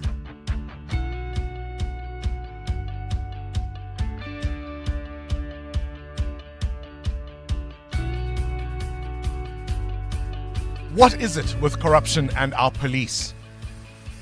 We've heard stories that have been, at times, just bizarre. In poor taste, at the Madlanga Commission of Inquiry, certainly. And some of them just, you think, the Citizen this morning frames what we heard about the suspended Ekurhuleni Metro Police Deputy Police Chief, Julius Mkhwanazi. Love, stones, and lots of loans. I love that headline from the Citizen. This is a guy whose girlfriend was testifying yesterday, telling us he would constantly be borrowing money from her. She says his requests were so frequent that even when she gave him on the promise that he would pay her back, he didn't. She paid for groceries, his legal fees, his disciplinary case at work, his children's school fees. He's a married man. And when things got so tense because he couldn't pay back this money, they hatched a plan to rob someone of precious metals. Have a listen. Witness K, there's just one thing I forgot to ask you, and it relates to the issue of the permit. If it was necessary for the owner of the stones to be in possession of a permit, why were you so comfortable to sell them to Mr. Stammen, who clearly would not have had a permit to be in possession of the stones? At that time of the information that happened, all we needed was the benefit after the information. My apology. So all you care about was to rob somebody and sell the stones to Mr. Salmon and get the cash. That's all you are interested in. It's true, Commissioner. So you were not concerned about whether the owner has a permit or not. What you really wanted was to rob him of his stones and give them to somebody else. Is that so? Yes, Mr. Commissioner. Thank you. Isn't that extraordinary?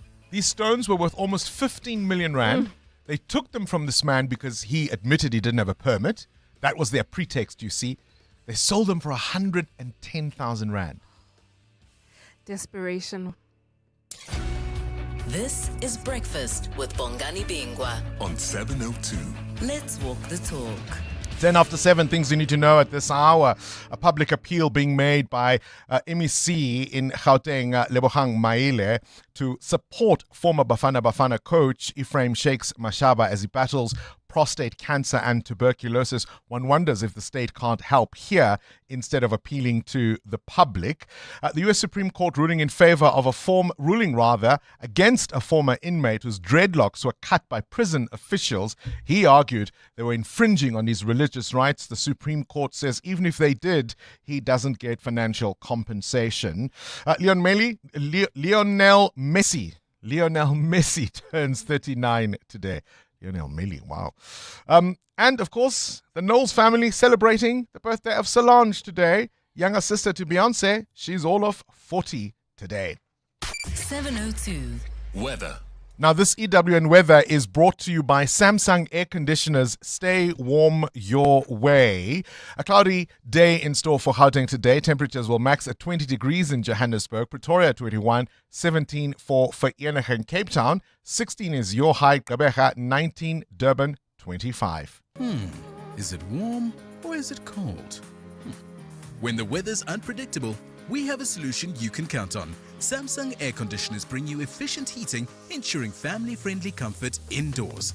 Get tailored comfort for every weather forecast. Don't just stay warm your way this winter. Shop for your perfect fit at Samsung stores, participating retailers, or speak to a friendly installer today. 702. Up next. The big interview. EWN Traffic. Let's go straight to the roads. Peak hour delays everywhere, Amo, and that crash on the M1 South. Yeah, that's correct, Bongani. Heading towards Sandton, it happened right near Marlborough Drive, causing delays from the Baku interchange. There's also queuing traffic in several areas due to peak time delays.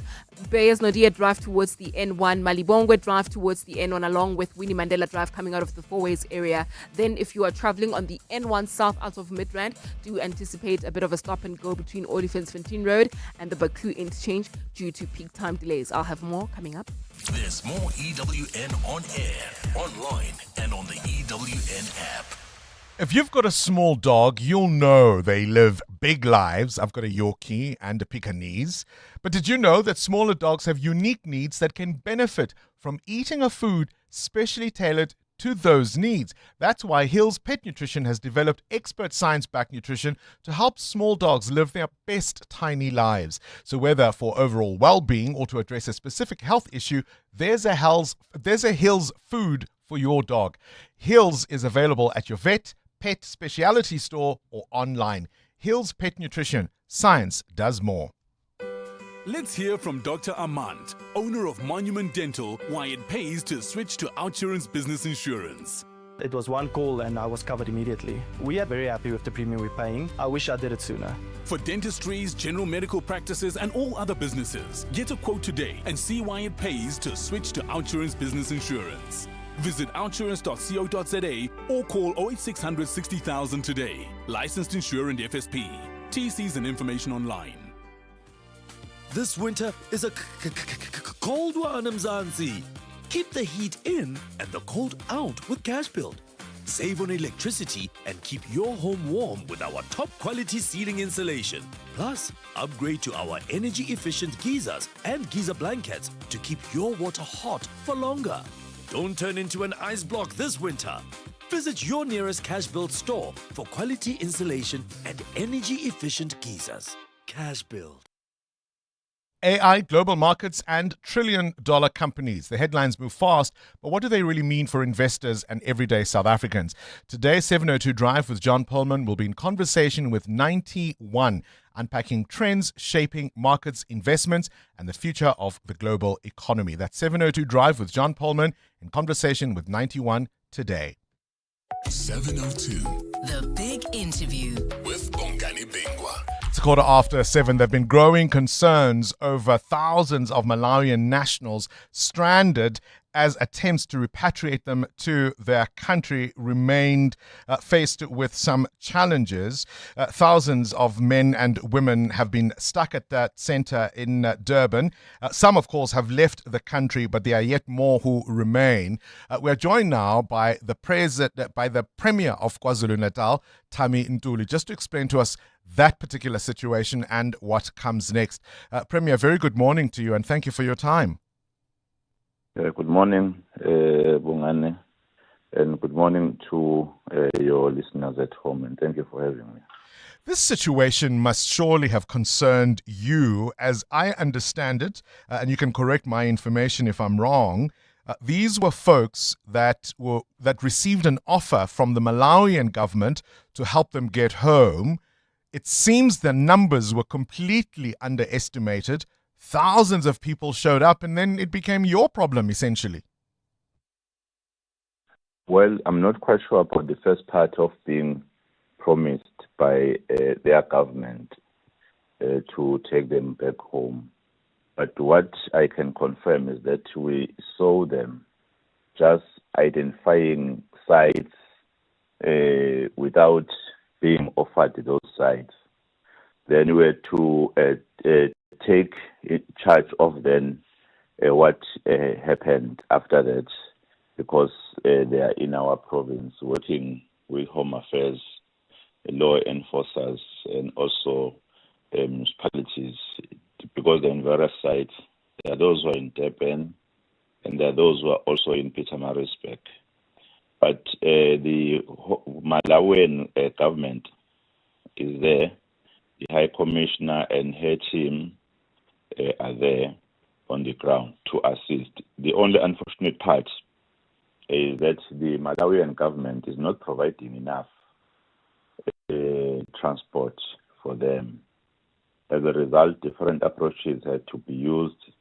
The issue of not only repatriation but also deportation, which you know that is a process that goes through courts and the government, where people are discovered. It takes charge of the responsibility of deporting them. So, how much did the numbers? How high did the numbers swell to, and how many remain now still to be repatriated, Premier?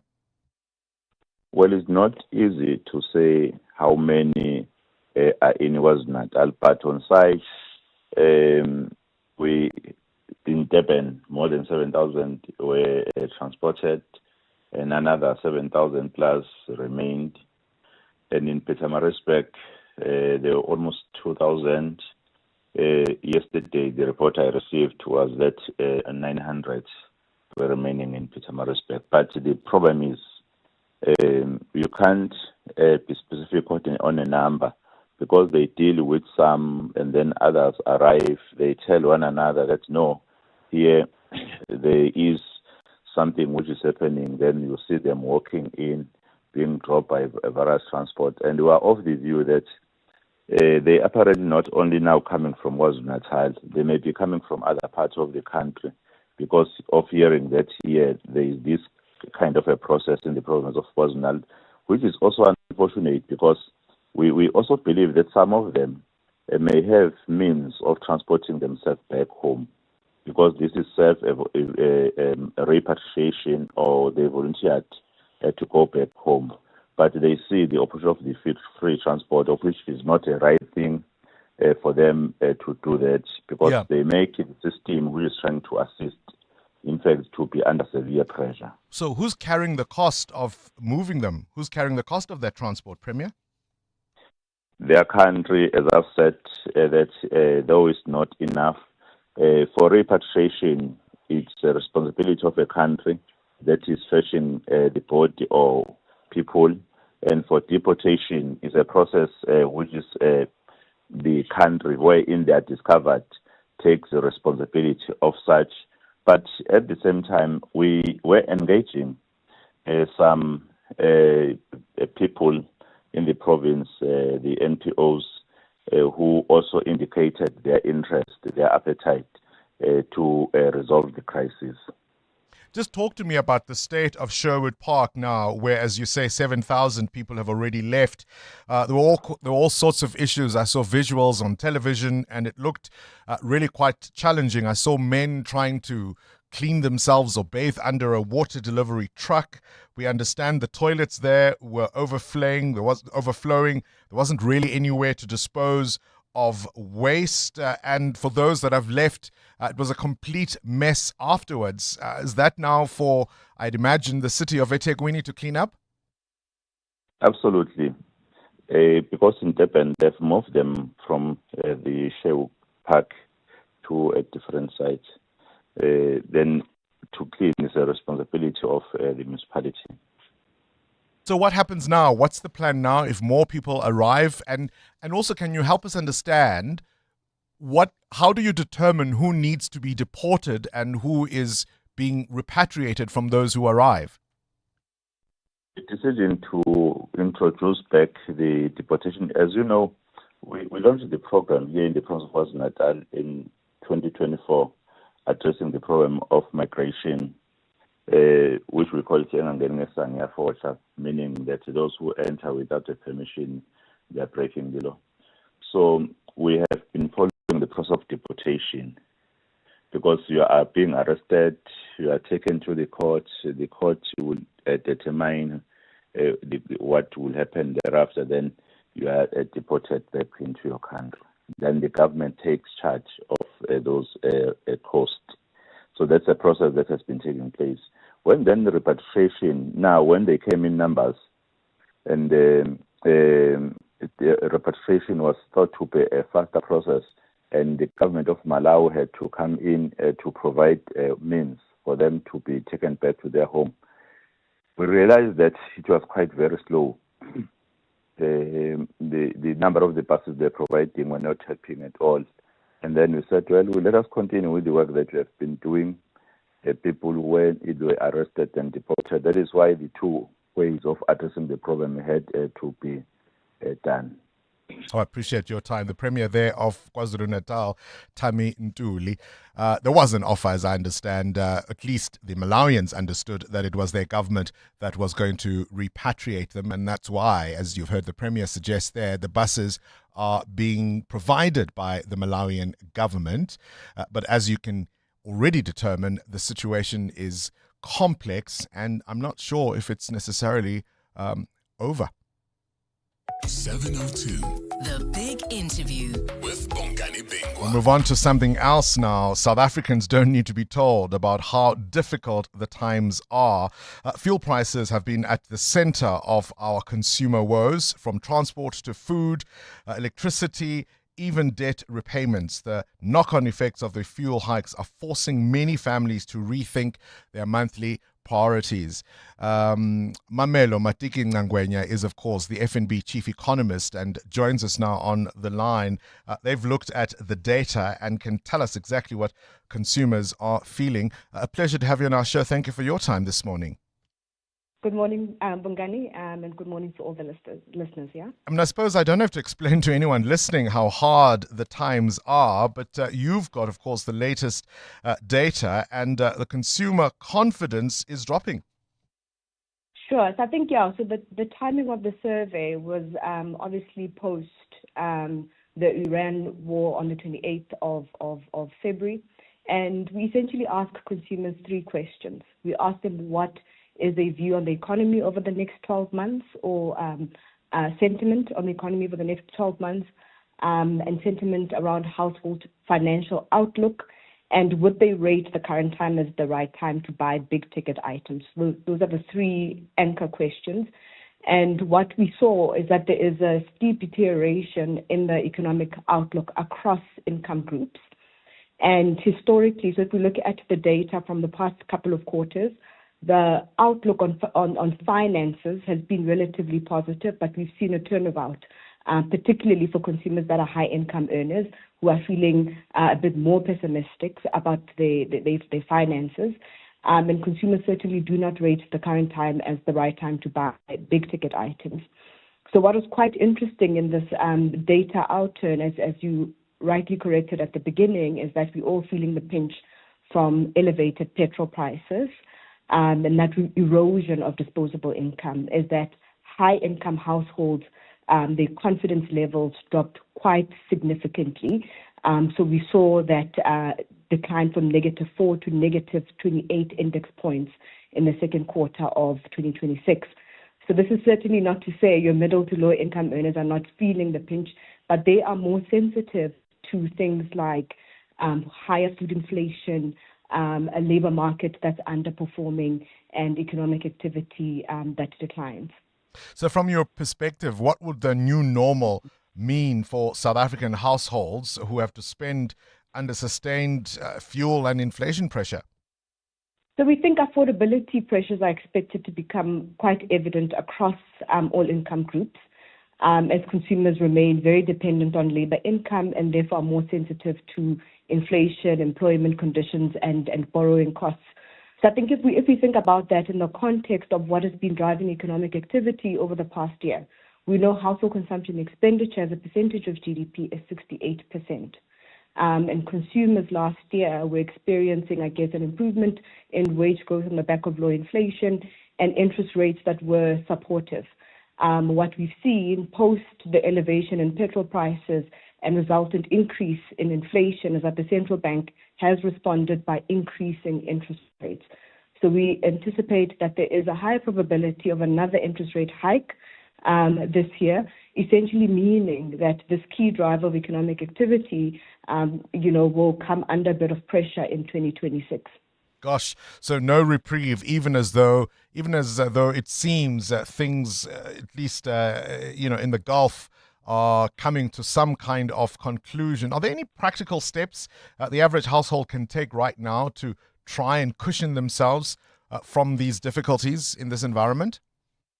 So I think, as much as interest rates are increasing, borrowing costs as a percent, or debt service costs as a percentage of income still remain quite favorable. So I think for consumers that do have debt, that financing that debt is going to be quite important. We certainly do think we're going to see a shift in spending behavior, that consumers are likely going to focus on items that are a bit more urgent versus items that they can sort of like defer for a little bit later. I think from a spending point of view, even within these savings, even within these tough economic times, I think, as interest rates increase, those that do have a little bit in the kitty to save will benefit from the higher interest rate. I appreciate your time. Mamelo Matiki-Ngangwenya is the FNB Chief Economist. EWN Business. So from lower consumer confidence, Muteo Sibanye Stillwater expecting lower production. Good morning. Morning, Bongani. Our platinum producer Sibanye Stillwater expects output to fall by 15% by 2034. The company says the projected uptake of electric vehicles will impact demand for the metal. Platinum, mostly used in auto catalysts, faces a threat from the growing use of electric vehicles which do not need the emission control devices. South African miners, who account for about 70% of global platinum output, are wary about adding new production due to the uncertainty over the long term, leading to declining output as mineral reserves deplete. On the markets as well, oil extended losses this morning during Asian trading hours. International benchmark Brent crude futures for August are falling by almost 1% at $76 a barrel, while the US West Texas Intermediate futures for August also dropped by close to 1% at $72 a barrel. Your indicators? Well, the rand 16.56 against the US dollar and negative territory this morning. 18 rand 82 against the euro. 21 rand 83 cents against the British pound. Price of gold at $4,066 an ounce, down 1% this morning. A platinum at $1,635 an ounce. Brent crude also lower this morning at $76 a barrel. More business after 8.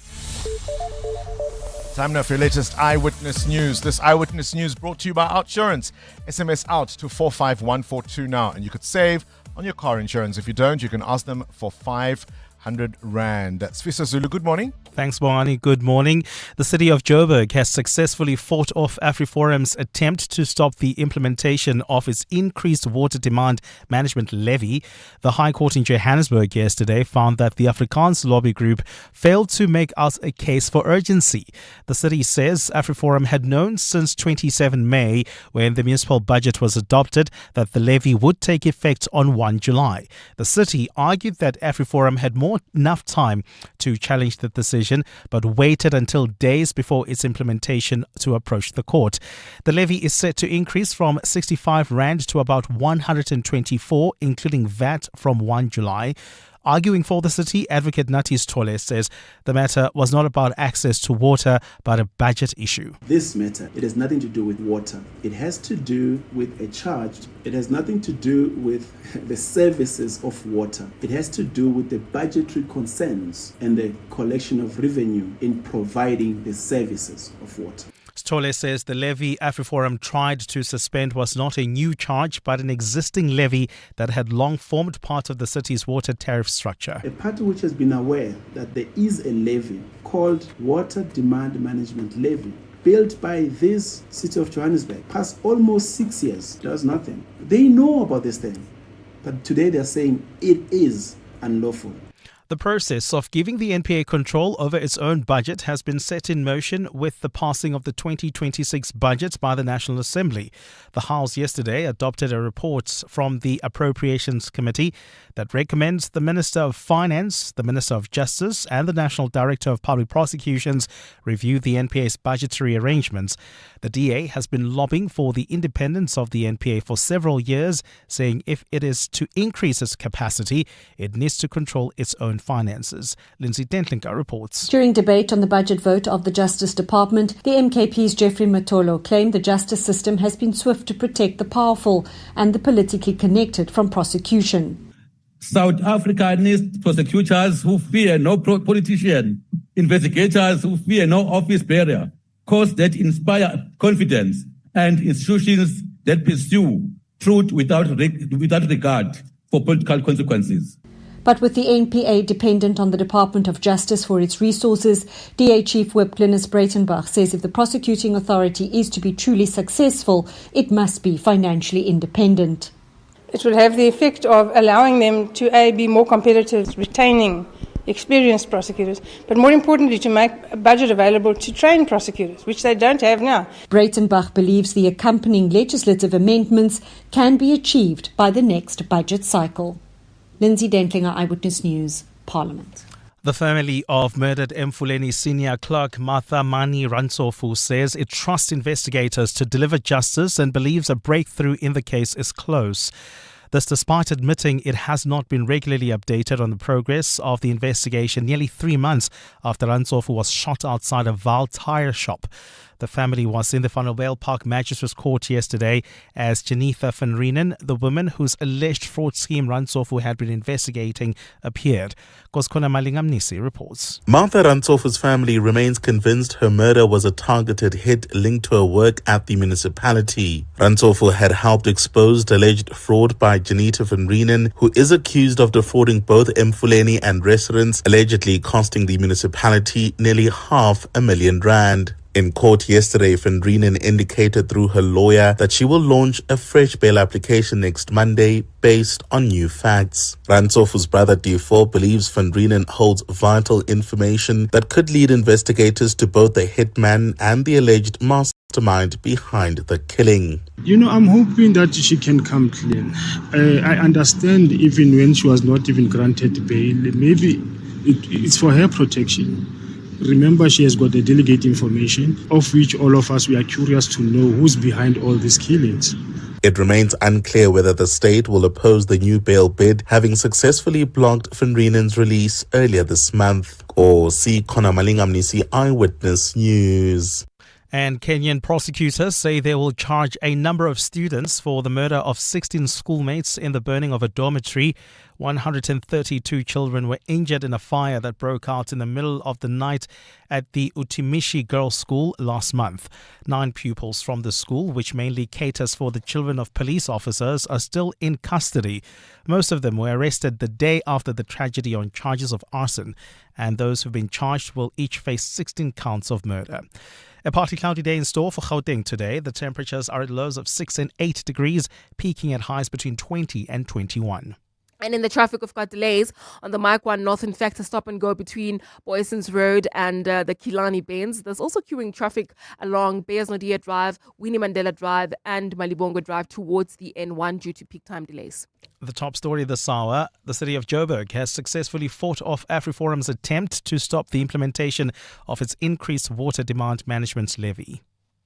Outsurance can't improve your karaoke skills, but they could improve the car insurance premium you currently pay. SMS out to 45142. Get a quote today, and if Outsurance can't save you money on your car insurance premium, ask for 500 Rand cash. Make that 1,500 Rand if you've been claim-free and with the same insurer for 3 years. Get a quote and get savings or cash. Either way, you win. SMS out to 45142.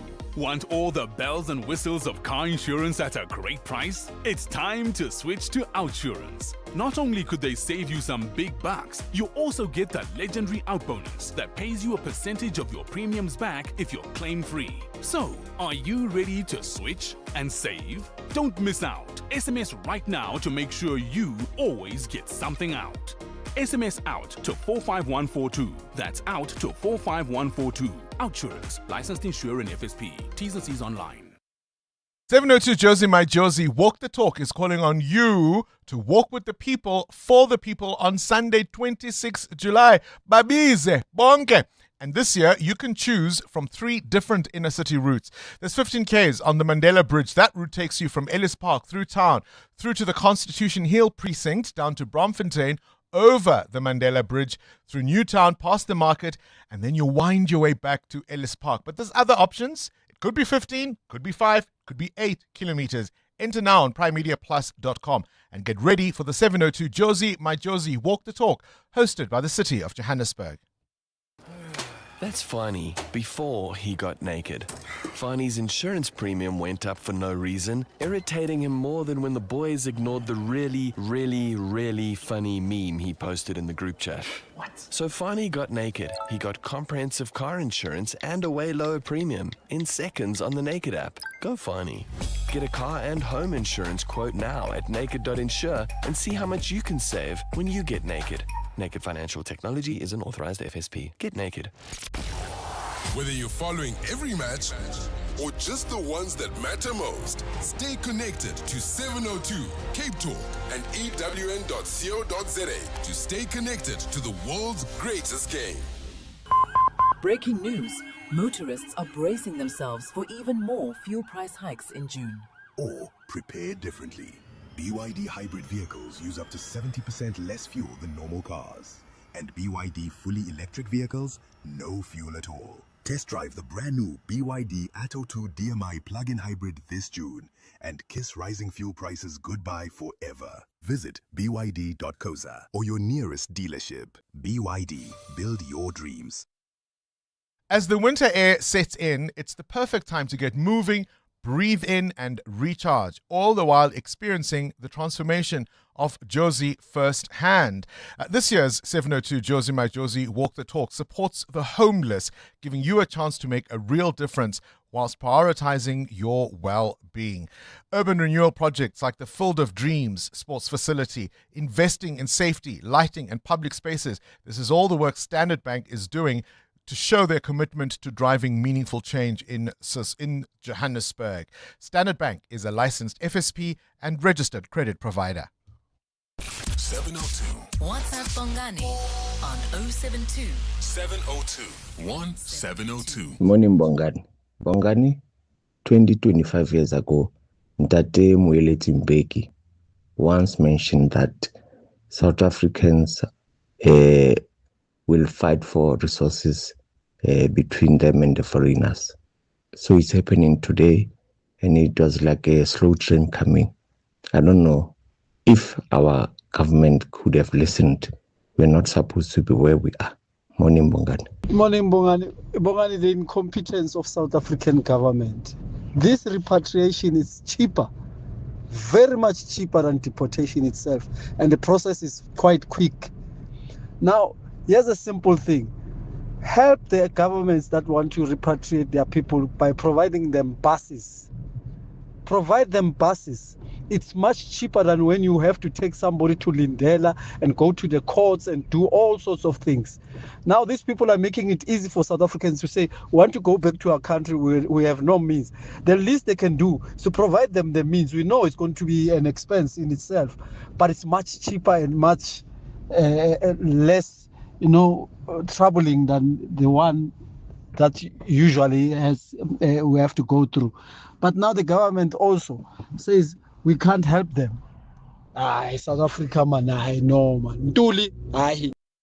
Listen, these things are very complicated because if the South African government finds the money to move these people and pay for it, there's going to be complaints. The processing of people as deportees is a particular process that takes time. That takes resources. Already, there are lots of questions being raised about the money the police have set aside for what might or might not happen next week.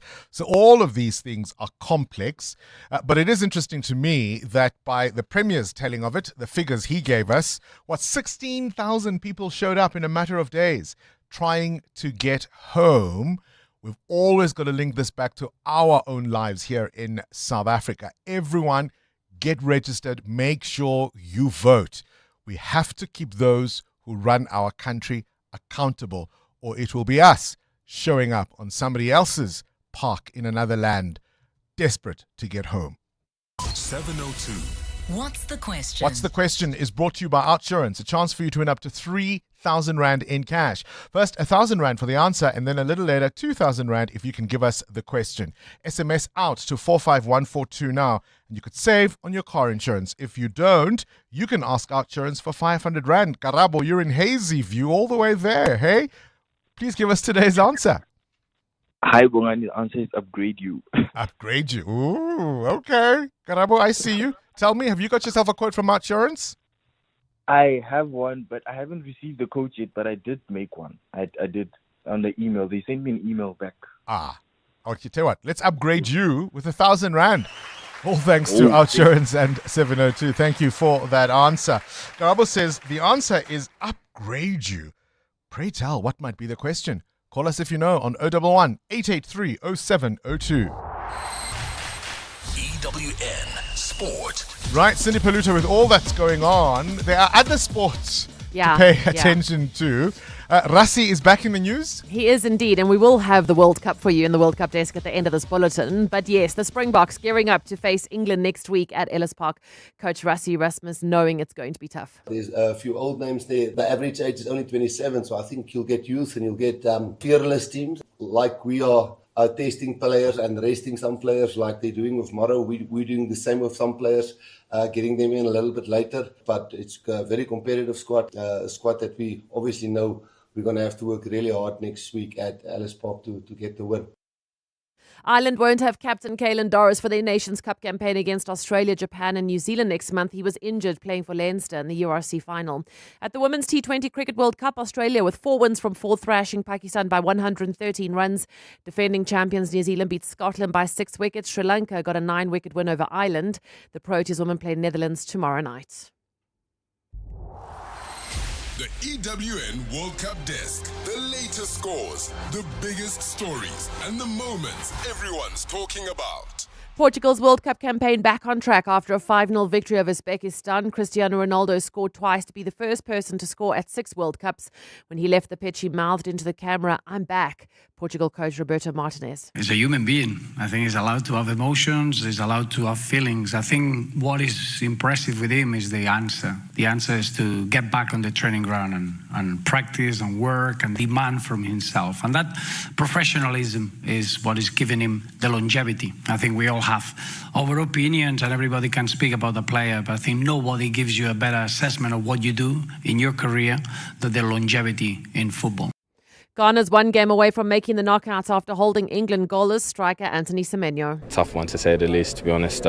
Very tired. A lot of the boys are tired, but we knew it would be like that today. We got the vital point, which was important for us. We knew that we'll be defending more than attacking.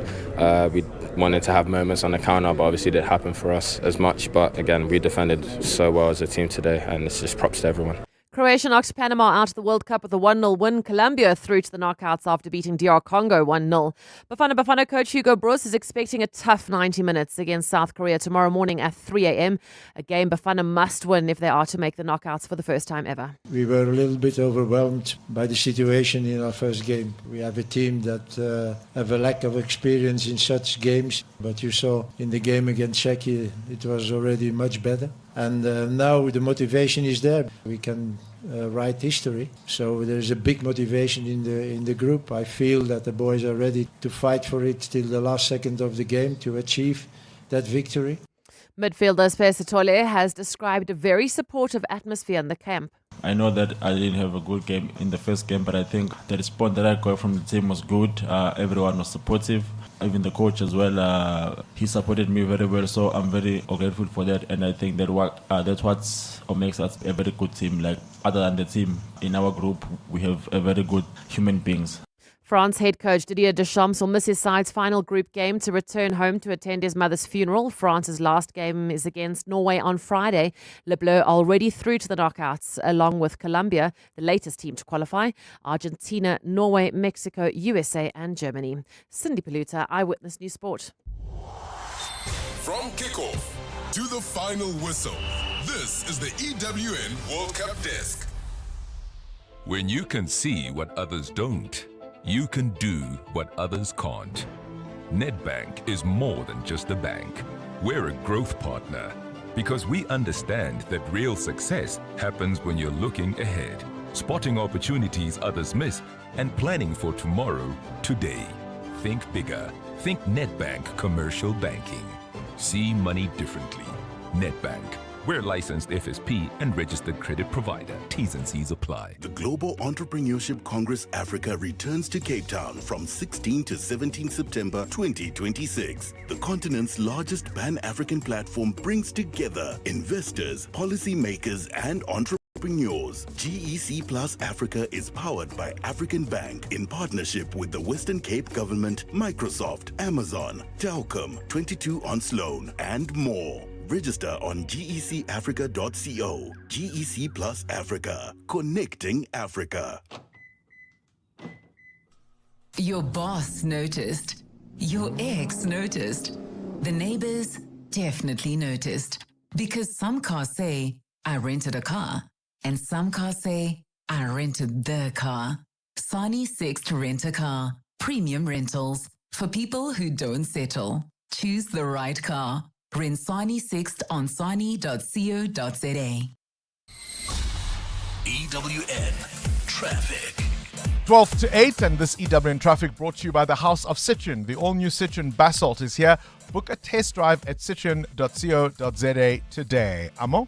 Well, Bongani, we've got delays on the N1 South between Olifantsfontein Road and the Buccleuch interchange. And then if you're traveling in Sunning Hill, do anticipate heavier traffic volumes between Rivonia Road and the Buccleuch turnoff. This is due to peak time delays. I'm also seeing delays on the N3 North towards the Buccleuch interchange. If you are traveling in Rand Park Ridge, do expect heavy traffic volumes. This is along Christian de Wet Road towards Beyers Naudé Drive. Peak time delays there. Speaking of Beyers Naudé Drive, we've got delays towards the N1 as well. More updates coming up. Stay tuned. There's more EWN on air, online, and on the EWN app. The all-new Citroen Basalt is here. With keyless entry, wireless Apple and Android CarPlay, it's made to look good and make life easy. And that 470-litre boot, well, it's ready for every outfit change and then some. The all-new Citroen Basalt Coupe SUV from 354,000 Rand. Register now for the limited launch deal assist of up to 40,000 Rand. Book a test drive today at citroen.co.za. T's and C's apply. 702. What's the question? For 2,000 Rand in cash, all thanks to Outsurance, please tell me what's the question. If the answer is upgrade you, let's go to Becky in Randburg. Becky in Randburg, what's the question? Good morning, Bongani. The question is, what is the name of the song released by Beyonce in 2006? That's not quite the question we are looking for. No, not quite the question we are looking for there. Oh, Becky. Jerry, you're in Bloemfontein. Let's give you a shot at it. What's the question? Morning, Bongani. The question is, what is the name of a song which was co-written by Solange Knowles and released by Beyonce in 2006? And it being Solange Knowles' birthday today, that is the question we are looking for. Jerry in Bloemfontein, 2,000 Rand is coming your way, all thanks to Outsurance and 702. Let's upgrade you. How you gonna upgrade me? It's higher than number one. You know I used to beat that block. Now I bees the block. Let me upgrade. I hear you beat the block, but I'm the life to keep the streets on. Notice you the type that like to keep them on the leash, though. I'm known to walk alone, but I'm alone for a reason. Sending me a drink ain't appeasing, believe me. Come harder, this won't be easy. Don't doubt yourself, trust me, you need me. This ain't a shoulder with a chip or an ego, but what you think they all mad at me for? You need a real woman in your life, taking care home and still fly. And I'ma help you build up your account. Believe me, when you're in them big meetings for the meals, you take me just to compliment the deal. And anything you cop, I split the bill. Believe me, and now let me upgrade. Oh, Beyonce Knowles, the less famous of the two sisters, but quite a role player in the success of the older. She turns 40 today. This is one of their collaborations. Upgrade you. Outsurance can't improve your karaoke skills, but they could improve the car insurance premium you currently pay. SMS out to 45142. Get a quote today, and if Outsurance can't save you money on your car insurance premium, ask for 500 Rand cash. Make that 1,500 Rand if you've been claim-free and with the same insurer for 3 years. Get a quote and get savings or cash. Either way, you win. SMS out to 45142. Want all the bells and whistles of car insurance at a great price? It's time to switch to Outsurance. Not only could they save you some big bucks, you also get the legendary out bonus that pays you a percentage of your premiums back if you're claim-free. So, are you ready to switch and save? Don't miss out. SMS right now to make sure you always get something out. SMS out to 45142. That's out to 45142. Outsurance. Licensed insurer and FSP. T's and C's online. Visit primemediaplus.com to enter 702 Josie My Josie Walk the Talk. Hosted by the City of Johannesburg. Walk with the people, for the people, for our Josie. For Joburg, by Joburg, in Joburg. Bamise bonke. In life's most challenging moments of loss, compassion can be your greatest comfort. You shouldn't have to face the financial burden of losing a loved one by yourself. Rest assured, Clientele's funeral plans pay out cash within 24 hours. You can cover up to 13 family members on one plan, ensuring all your loved ones are taken care of, and 3 children are covered at no additional cost.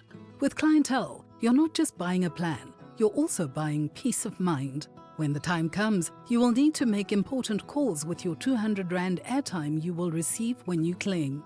Plans offer double accidental death cover, as well as transport, grocery, and unveiling benefits. Apply today. It's easy. There are no medical examinations and no paperwork. SMS funeral to 31586. That's 31586. Clientele Life is an authorized FSP and licensed life insurer. T's and C's online. Standard rates apply. Get over 150 million rand in weekly extra savings with the Checkers XXL Savings Championship. Like Jacob's Chronomore Gold Instant Coffee, 200 or 230 grams, any 2 for 299 rand. Escort Diced Back Round Cut or Shoulder Bacon, 200 grams, any 3 for 99 rand. And Omo Auto Liquid Detergent, 2 litres, or capsules 20 per pack. Buy 2 and get a third free. Valid until 28 June. Only at Checkers. In fitness, as in finance, endurance is key. If you're 55 and older, you can get an interest rate of up to 10.25% with a Nedbank Electronic Optimum Plus account. Now, feel the earn. Invest within 2 minutes on the Money app and get money fit with Nedbank. See money differently.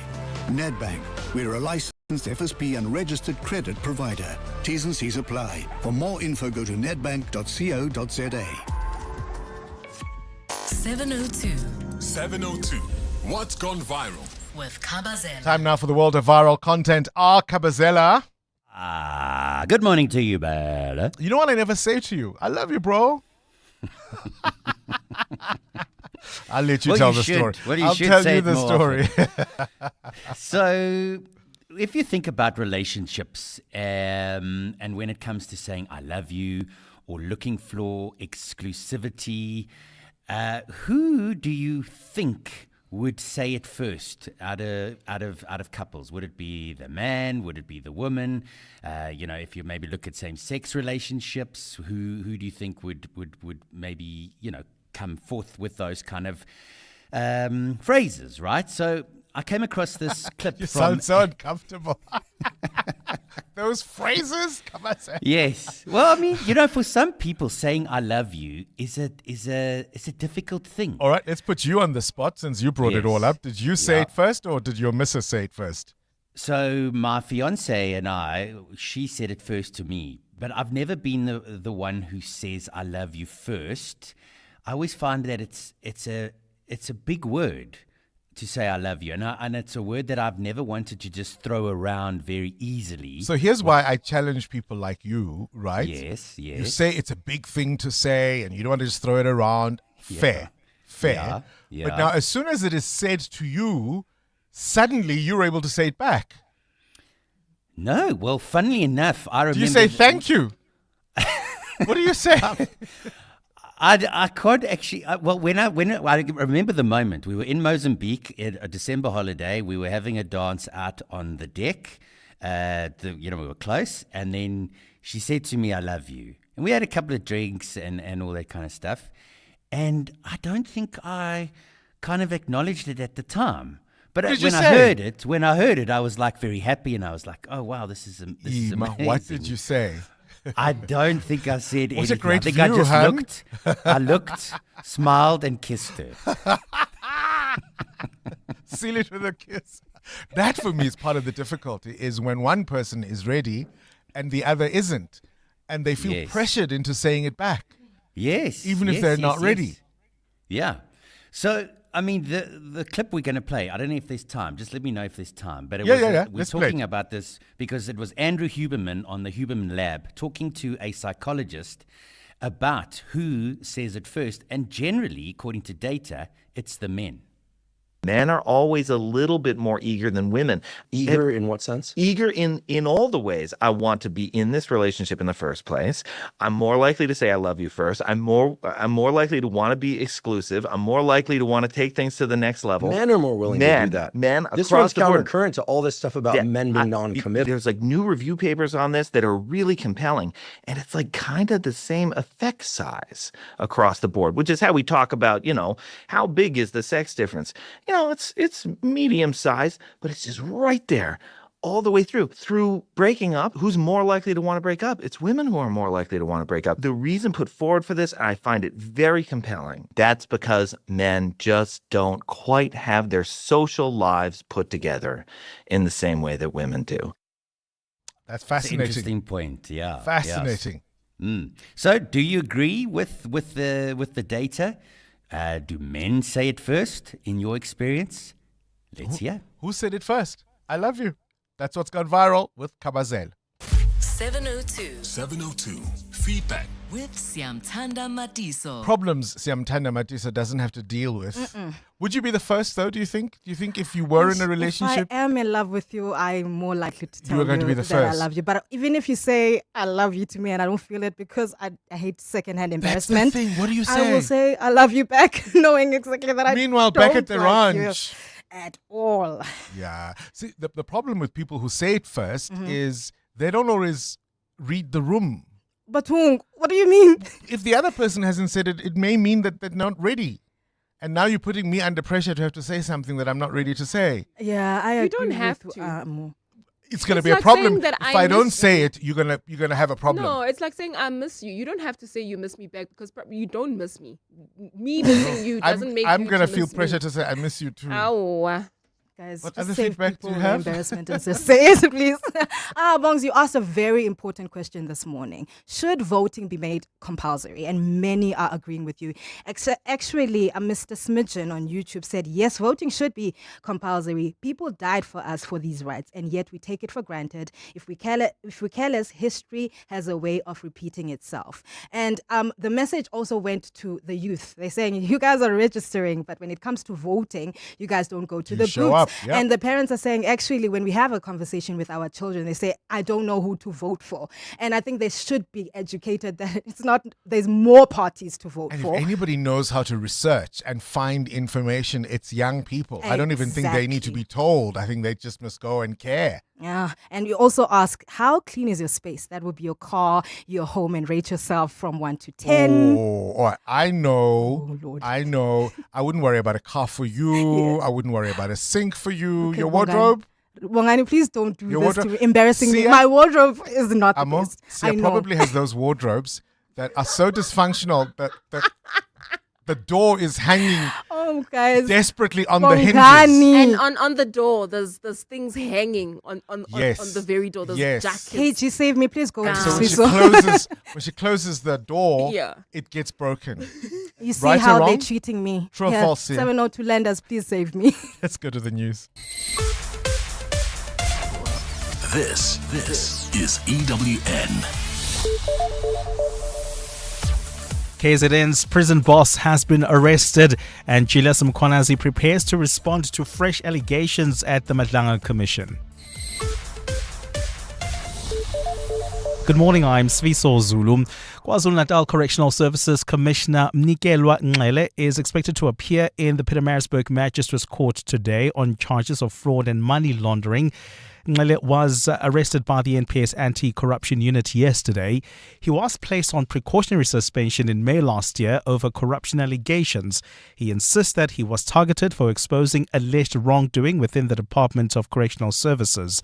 Mongezi Koko reports. Mnikelwa Ngcele has previously claimed he was being punished for blowing the whistle on allegedly inflated prison food supply contracts, which he said involved National Commissioner Makgoti Tobakale. The Department of Correctional Services has rejected those claims, saying the suspended commissioner was attempting to deflect attention from his own disciplinary woes. The fraud and money laundering charges are understood to relate to alleged offences dating back to 2004. The Special Investigating Unit has been probing procurement irregularities within the department and growing scrutiny over the cost of prison food contracts. Mongezi Koko, Eyewitness News. Suspended Ekurhuleni Metro Police Chief Julius Mkhwanazi returns to the Madlanga Commission a day after the testimony of a witness who claims to be his ex-girlfriend. Witness K yesterday accused Mkhwanazi of being involved in the theft of precious stones valued at more than 14 million rand.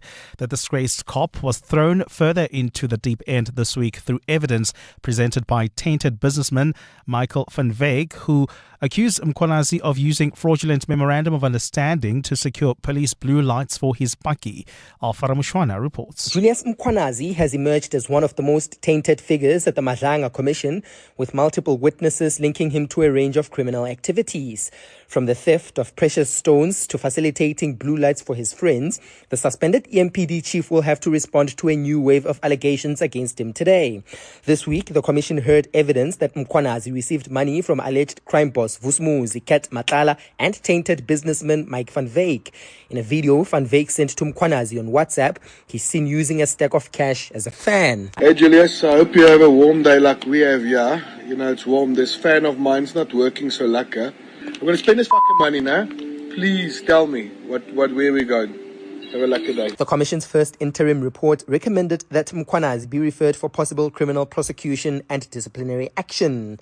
Alpha Ramshwana, Eyewitness News, Pretoria. Parliament has adopted amended rules to give effect to Section 89 inquiries which subject presidents to impeachment. The expanded rules have been prompted by a constitutional court ruling last month that compelled Parliament to establish an impeachment committee before which President Cyril Ramaphosa must appear to answer to allegations linked to the theft of US dollars from his Phala Phala farm. During debates in the National Assembly last night, several parties expressed their disappointment as Speaker Thoko Didiza's decision not to oppose Ramaphosa's attempt to interdict the impeachment proceedings in court. Lindsay Dentlinger reports. The MK Party's Mzwanele Manyi has bemoaned the time it's taking to get an impeachment inquiry off the ground, with the committee due to sit today to discuss its terms of reference and decide on the appointment of evidence leaders. Nearly 2 months later, there's still no timetable, no appearance date for Mr. Ramaphosa, and no engagement with the merits of the matter. The ATM's Vuyo Zungula said he was disappointed in the Speaker's posture not to oppose the President's interdict application, which his party has chosen to do. He was backed up by the UAT's Wonderboy Mahlatse. The handling of this process has reinforced the public perception that the Speaker of Parliament has chosen her political party over the Constitution. Rise Mzansi's Makashule Ghana, who is also the chairperson of the impeachment committee, said it was untrue that no work was happening to get the inquiry off the ground. Lindsay Dentlinger, Eyewitness News, Parliament. And the Zambian government says it's chosen to respect former President Edna Lungu's family by not appealing a Supreme Court judgment in their legal dispute. The appeals court yesterday set aside a High Court judgment that had ordered for Lungu's remains to be repatriated to his home country for burial. But the Supreme Court found that the High Court erred in its conclusion. It's been more than a year since the Zambian former president died in South Africa. Khomoso Modise reports. It's been more than a year of a legal tug-of-war between the family of former Zambian President Edgar Lungu and the country's government. But it seems yesterday's Supreme Court judgment has finally put the matter to bed. In a statement, the Zambian government confirmed that it wouldn't be appealing the Supreme Court judgment, claiming the year-long dispute was guided by a good faith desire to uphold their established national customs. In the statement, the Attorney General says true statesmanship knows when to let go of legal contention to preserve national tranquility. This decision by the state means Lungu's remains will be handed back to the family for burial in South Africa. Khomoso Modise, Eyewitness News. Gold is trading at $4,076.82 an ounce. The rand is at 16.56 to the dollar, 21.86 to the pound, 18.83 to the euro. Brent crude oil is at $76.43 a barrel. And in the traffic, we've got delays on the N1 South between Oliphants-Fontaine Road and the Buccleuch interchange. There's also queuing traffic on the N3 North coming out of Marlborough Drive towards the Buccleuch interchange. And in your sport, Bafana Bafana face the biggest battle tomorrow morning at 3 a.m. where nothing less than a win against South Korea at the World Cup will do. Colombia through to the last 32, while Panama have been knocked out on a night where Ronaldo scored twice and England were held goalless by Ghana. And at the Women's T20 Cricket World Cup, the two unbeaten sides, England and the West Indies, go head-to-head later. A partly cloudy day in store for Gauteng. The temperatures will peak at highs between 20 and 21. The top story in EWN this hour. KwaZulu-Natal Correctional Services suspended Commissioner Mnikelwa Ngcele is expected to appear in the Pietermaritzburg Magistrates Court today on charges of fraud and money laundering.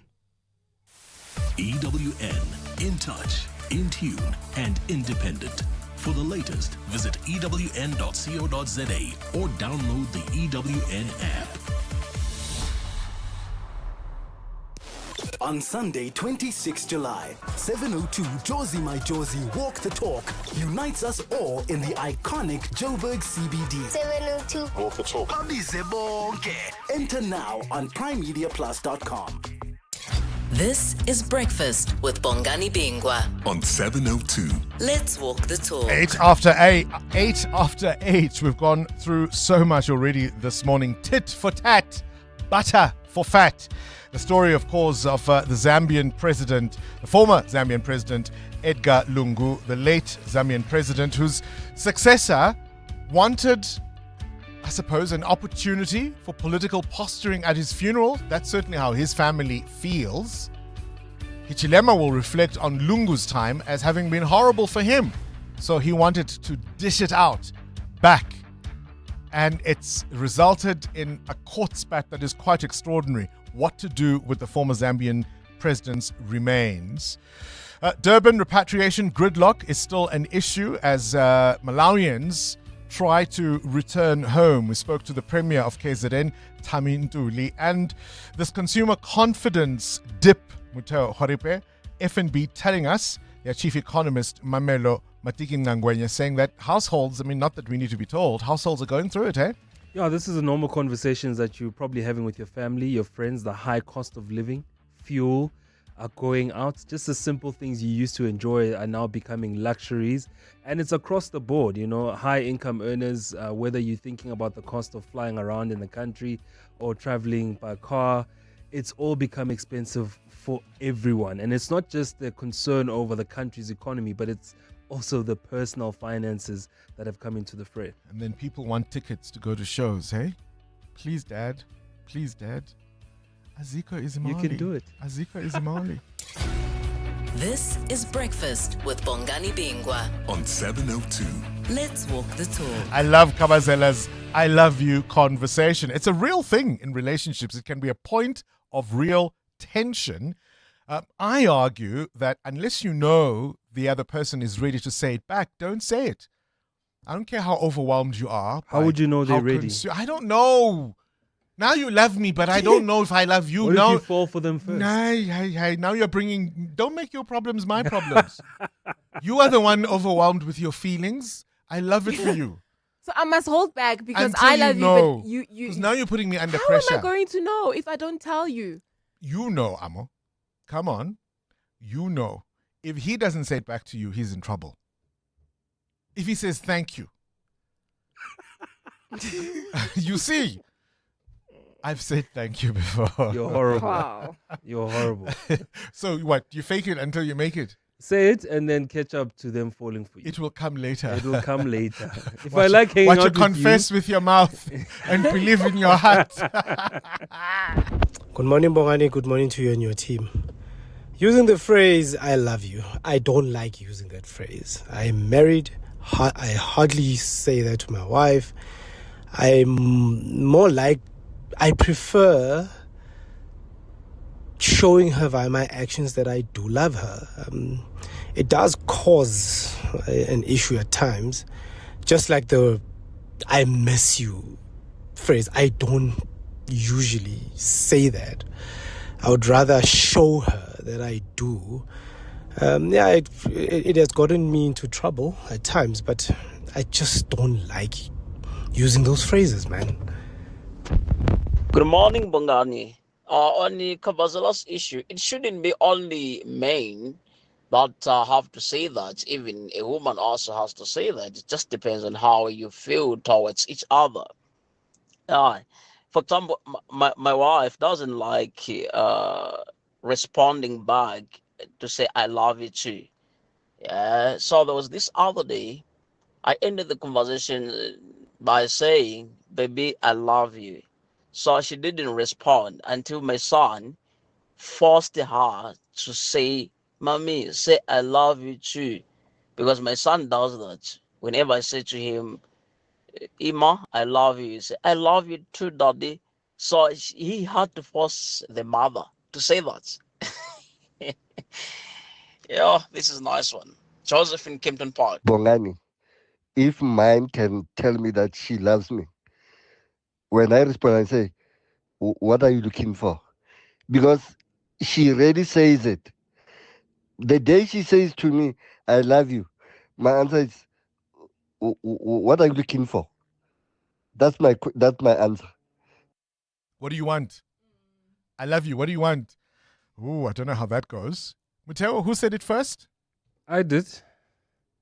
And you're that guy. And I was ready. No, I was ready to say it. No. Yeah, I was ready to He's say such a softy bear. He's such a teddy Ready bear. to That's the word, right? Amo, who said it first? My husband did. He did. And are you and I love you expressive kind of person? I've learned to be. He taught me that. I wasn't one to, express how I love feel. you. I love you. I miss you. No, I wasn't that person. But he taught, because he would overwhelm me in the house. I love you. I love you. And the kids. I love the people when he's speaking to people on the phone. I love you. That's who he is. And so. And you've learned to come I've along. become, I'm the same person. Oh, yeah. I love it. So this I love you thing, usually when it's me, I know how to stall it. So if I'm the one feeling the relationship first, I usually know how to stall it or create comfortable situation for the lady to say it first. And it usually happens 99% of the time that the lady I'm interested in or I'm seeing would say it first to me.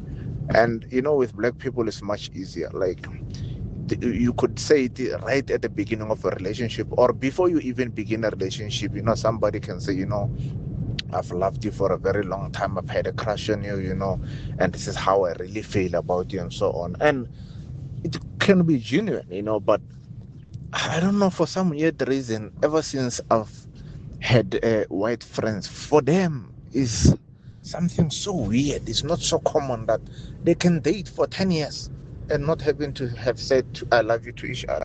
I don't know if that's necessarily true across the board, but are there cultural differences, right? I mean, can it be that we mean different things by the words we say, even though they're exactly the same letters? You understand what I mean? I mean, if you say to someone, Ekasi, mfethu ngiyakuthanda, you could say that even before there's a single date. Yeah. That has been experienced. I like your vibe. I like your energy. How you are. Yeah. Yeah, how you move. It's not a together forever. I'm committing to you till death do us part, forsaking all others. Culturally, sometimes it's the same words, but different meanings. Hi, Bongani. Love your show as always. Amanda here. Okay, so a little joke. So when you're not too sure if you love someone and you're not quite sure you want to say it back and they say, I love you, then you can just say, I love you, tube. EWN Traffic. Yeah, if you're watching YouTube, you'll find that funny. This EWN Traffic brought to you by Outsurance. SMS out to 45142 now, and you could save on your car insurance. If you don't, ask them for 500 Rand. Amo? Well, Bongani, there's delays on the N3 North. In fact, a stop and go between the Elands Interchange and Van Buren Road. This is due to roadworks. And then if you continue making your way towards Alexandra, an accident right near Modderfontein Road, it's causing delays. If you're heading towards Sandton, do expect delays on the M1 North approaching Grayston Drive. There's also slow-moving traffic towards Bryanston on the N1 South between Rivonia Road and Winnie Mandela Drive. I'll have more coming up. There's more EWN on air, online, and on the EWN app. Seeing the Outsurance Pointsman on your route is like the feeling you get when your colleagues notice and compliment your new hairstyle. It just makes you feel good, right? The Outsurance Pointsmen are traffic heroes who ease congestion, helping everyone get to where they need to quickly and safely for the past 20 years. It's just another way you always get something out. In proud partnership with 702, Outsurance is a licensed insurer and FSP. It's that time of the year. Sore throats, congestion, wet and dry coughs, pain and fever. For trusted relief for you and your family, ask your pharmacist to recommend a winter survival pack from the Adcock Ingram OTC range. With products like Medikil A, Expigen, Corenza Paracy, Adconapamol, Dilinct Junior and more, we have you covered this winter. Remember, Adcock Ingram OTC, sponsors of Brave. Today, standing out in the job market is more important than ever. Postnet and Huru are here to help you succeed. Did you know that many organizations require a criminal record check before hiring? From educators to retailers, drivers to lawyers and more, Postnet has you covered. From just 335 Rand, add a Huru criminal record check to your CV and stand out from the crowd. Visit your nearest Postnet today. Postnet, helping you succeed. Every small business that dares to disrupt the industry deserves a shot at leveling up. Thanks to Nedbank Business Ignite on 702. Well, this year, the Nedbank Business Ignite with 702 recognizes and rewards small businesses solving real problems because they've lived them. Businesses built from real experience where challenge is turned into a meaningful solution. We've been asking businesses to enter Nedbank Business Ignite with 702 to stand a chance to win 200,000 Rand, mentorship, national exposure, and support beyond banking with Simply Biz. As always, Tuli Makubane is our mentor and is with us in the studio, the founder and director of Mint Fresh Technology Solutions. Tuli, I almost called you Tulani. I have been called Imagine- Tulani before. Really? I had this gentleman who kept on calling me Tulani. Sometimes I get called Kolani, so it happens. All right, let's talk about today's business. We've got Palisa Kongo, who is, of course, a physiotherapist. Why does this stand out as a unique business?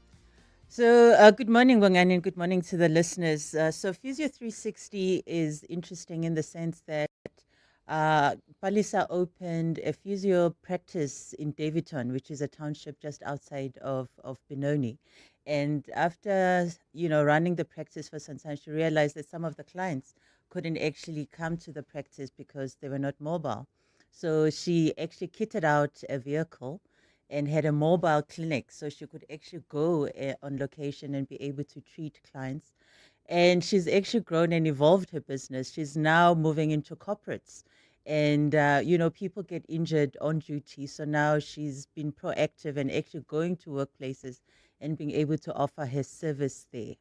Well, she joins us in the studio now. Palisa, I mean, when you think about workplace injuries, for example, it could be mining, it could be manufacturing, it could be anything. The police, there's not a shortage of people who need physiotherapy. Good morning, everybody. Absolutely not, Bongani. Basically, what I've realized in the 20 years that I've been a physiotherapist is that physio is underutilized. And not because there aren't enough physios. It's because people don't actually know that what physios do and whatever condition that they have, they actually need physiotherapy. How do you deal with people perceiving it as an optional extra? We understand why we need to go to the general practitioner, perhaps even now, these days, the therapist, right? The mental health specialist. But physio, it's too. Absolutely. So as I said, most people don't actually know what physio is and what physios do. So what we do is we have to do a lot of education. We need to educate our people so that you know that the condition that I have, instead of going to the GP and continually getting pain medication, let me go to a physio, because what physios do, we actually go for the source. You can have a lower back pain. You go to a GP, they give you painkillers and they tell you to come back after 2 weeks. But with physio, with a thorough assessment after investigating and finding out what actually is causing your pain, then we go to the source of the pain and we treat the source. And of course, physiotherapy, unlike taking pain medication, is not an overnight thing. It's almost like it's not a sprint, it's a marathon. So you might need to come back for 2 or 3 or even 4 sessions depending on your condition. So education is the most important. That's what I've found. And that's also what we do as physiotherapy, as Physio 360. So you've moved your practice from one location, or at least it's evolved now, into this mobile solution where you even go to corporates. I suppose in a way that allows for repeat consultations because you've got a captive audience. You know the people you are serving are always going to be there. Yes, absolutely. So what we basically do, first, when we approach corporates, we need to do an assessment because you can't treat something you haven't diagnosed. I need to have a diagnosis of you first or of the company. And then after that, I draw my conclusion and then we go back to the employers and we tell them, this is what we found. The majority of your employers are very ill, they're injured or they're at risk, and this is the intervention that we can give you. Do you use tech for some of those surveys? We do. So I'm hoping with this exposure, then I can take it further and actually make it digitalize the risk assessment that we have developed. And it is job specific because the questions I would ask you, Bongani, is not the same question I would ask a bus driver or a teacher or a policeman. So, Tuli, are you going to take Palisa upstairs to speak to the bosses upstairs? And That is an idea. With me, I was even thinking myself, we spend so much time sitting that I think personally I do have lower back issues because of the amount of time we spend sitting. So I think it's also great in terms of, I guess it's innovation in the sense that instead of waiting for customers to come to you, You go find them. Yeah, you go to them. I mean, part of being in business is offering a market a solution it didn't even know it needed. Physio 360, good luck to you, Palisa. Thank you so much, And Bongani. you know where the boss's offices are, hey? Yeah, upstairs. All right. Congratulations on being a Nedbank Business Ignite finalist. Thank you.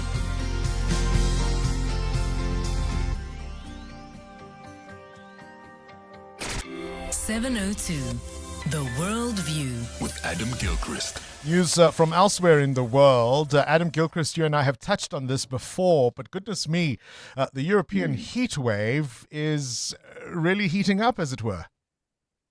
Yeah, it's getting serious. Yeah, I know sometimes people might laugh at Europeans going, oh, it's 36 degrees, and thinking, well, we have 36 all the time or worse, and not necessarily with air conditioning. But I think the fact is it's early in the summer here, so June still, and we're talking up to 45 degrees in some parts of Europe, and not those parts of Europe that generally speaking get anything like 45 degrees. So central France, northern Italy, Spain, Germany, the UK. It's hot. There are numerous warnings about the heat. Some of them are rather laughable, like we're being told, open windows, close curtains, drink water. I mean, duh. But given that we've now got red alert warnings, today and tomorrow could be the worst yet. And we've already seen in France, 40 people have drowned, 40 deaths in 5 days. And in particular, the French Prime Minister, Sébastien Lecornu, confirmed this, people swimming in unsupervised areas. So sometimes, you want to cool off, you jump in a nice bit of water, but do you know what's in there? Do you know how dangerous it is? Do you know about the currents or the tides? And also there's the cold water shock aspect. So a hot body plunged into cold water doesn't always go well, does it? So we've got red alert warnings all the way around Europe, and today and tomorrow could be bad. 40 people drowning, seeking relief in rivers or lakes, I would imagine. Adam, that is a really, really unbelievable number. Let's cross the Atlantic now, shall we? No dreadlock holiday? The US Supreme Court, or the Judge Dreads, have issued a warning, I suppose to others, that, you're not necessarily seeing your religious freedom violated if it comes down to an individual. It's a very odd case. So a man of Rastafarian faith, Damon Landor, complained and was seeking compensation for the fact that his dreadlocks were shaved off when he was in prison. And essentially, there is a federal religious freedom law that says that that should not happen, except they say it didn't apply to the individual officials who shaved off their hair. It only applies to an institution, in other words, to policy, which is really odd, because if Damon Landor were beaten up in prison by a bunch of prison guards, they would be liable for assault, surely, as individuals. But it seems when they shaved off his uncombed hair, his dreadlocks, when they shaved it off, even though it's all a sign of, as we know, devotion and spiritual growth. I mean, I get it. I'm not follically blessed, but I understand that, hair is a terribly important thing to some people, and particularly if it's for religious reasons. The Supreme Court, though, has seen it differently, even though they have previously gone down the religious liberty claim line. What an odd one. I wonder if Rastafarians, followed a religion based on a blue-eyed blonde Viking, how the Supreme Court might have ruled. Yes, quite. Not all religions are equal, I suppose. The world's loudest person! Yeah, it's not you, Bongani, as it turns out. And obviously not me with my quietly spoken voice. It's an Australian. Of course it would be an Australian. And a town crier who does the oh yay thing in Canberra. A guy called Joseph McGrail Bateup, who set out to break the world's loudest yell. So he did it by shouting now, very loudly, at an ear-splitting 122.4 decibels, which is about the same as a clap of thunder, a chainsaw, or a pneumatic drill. Obviously very brief, though, because it was the word now. He took 7 goes to break the world record. He also tried various words before settling on that. I have to say, Bongani, some of us probably have already got close to 122 decibels. Hammering your thumb, stubbing a toe, in my case breaking my arm. I'm pretty sure the word I shouted was not now either, as that happened. But if you want to try this at home, be warned, you will rasp your voice and ruin your voice in trying to do it, which happened to Joe. And 130 decibels, if you get close to that, that is the official level at which you cause pain. Be warned. Aussie. Oi, oi, oi, oi. I tell you what, he should try and come to the Wanderers and see how loud he can get, because I think there are a few South Africans who might compete with him there. Adam Gilchrist with this morning's Worldview. EWN Business. We spoke about this a little after 7 o'clock. Mateo Haripe, consumer confidence dropping from that 15-month high. Not a pretty picture, I'm afraid. No, the latest economic data is confirming what most consumers are already feeling in the country. Consumer confidence fell significantly in the second quarter of 2026. The FNB BR Consumer Confidence Index dropping from -7 in the first quarter to -19 in the second quarter. It's the lowest level in over a year. The decline was largely driven by the impact of the US-Israel war in Iran and the strangling of the Strait of Hormuz, which pushed fuel prices higher and disrupted travel and logistics. Higher income households were also affected. Rising petrol and diesel prices, traveling airfares, weaker stock market performances have also placed so much pressure on those finances, while middle income households also became more concerned about their unchanged situation. A recent interest rate hike from the SARB is also expected to add more pressure to household budgets in the country. Consumers are feeling less optimistic about the economy as well as their personal finances, with fewer people believing it's the right time to make big ticket purchases. All right, how are the markets? Well, the markets were weaker yesterday. The JSE All Share falling by more than 1,000 points. The rand at this hour, 16 Rand 55 against the US dollar, 18 Rand 81 against the euro, and 21 Rand 83 cents against the British pound. Price of gold at $4,094 an ounce, while platinum is also in the red at $1,647. Brent crude now at $76 a barrel. Stephen Grotes with more analysis later this afternoon. Straight to the news desk we go. Sfiso Zulu 1-0 to the city of Joburg.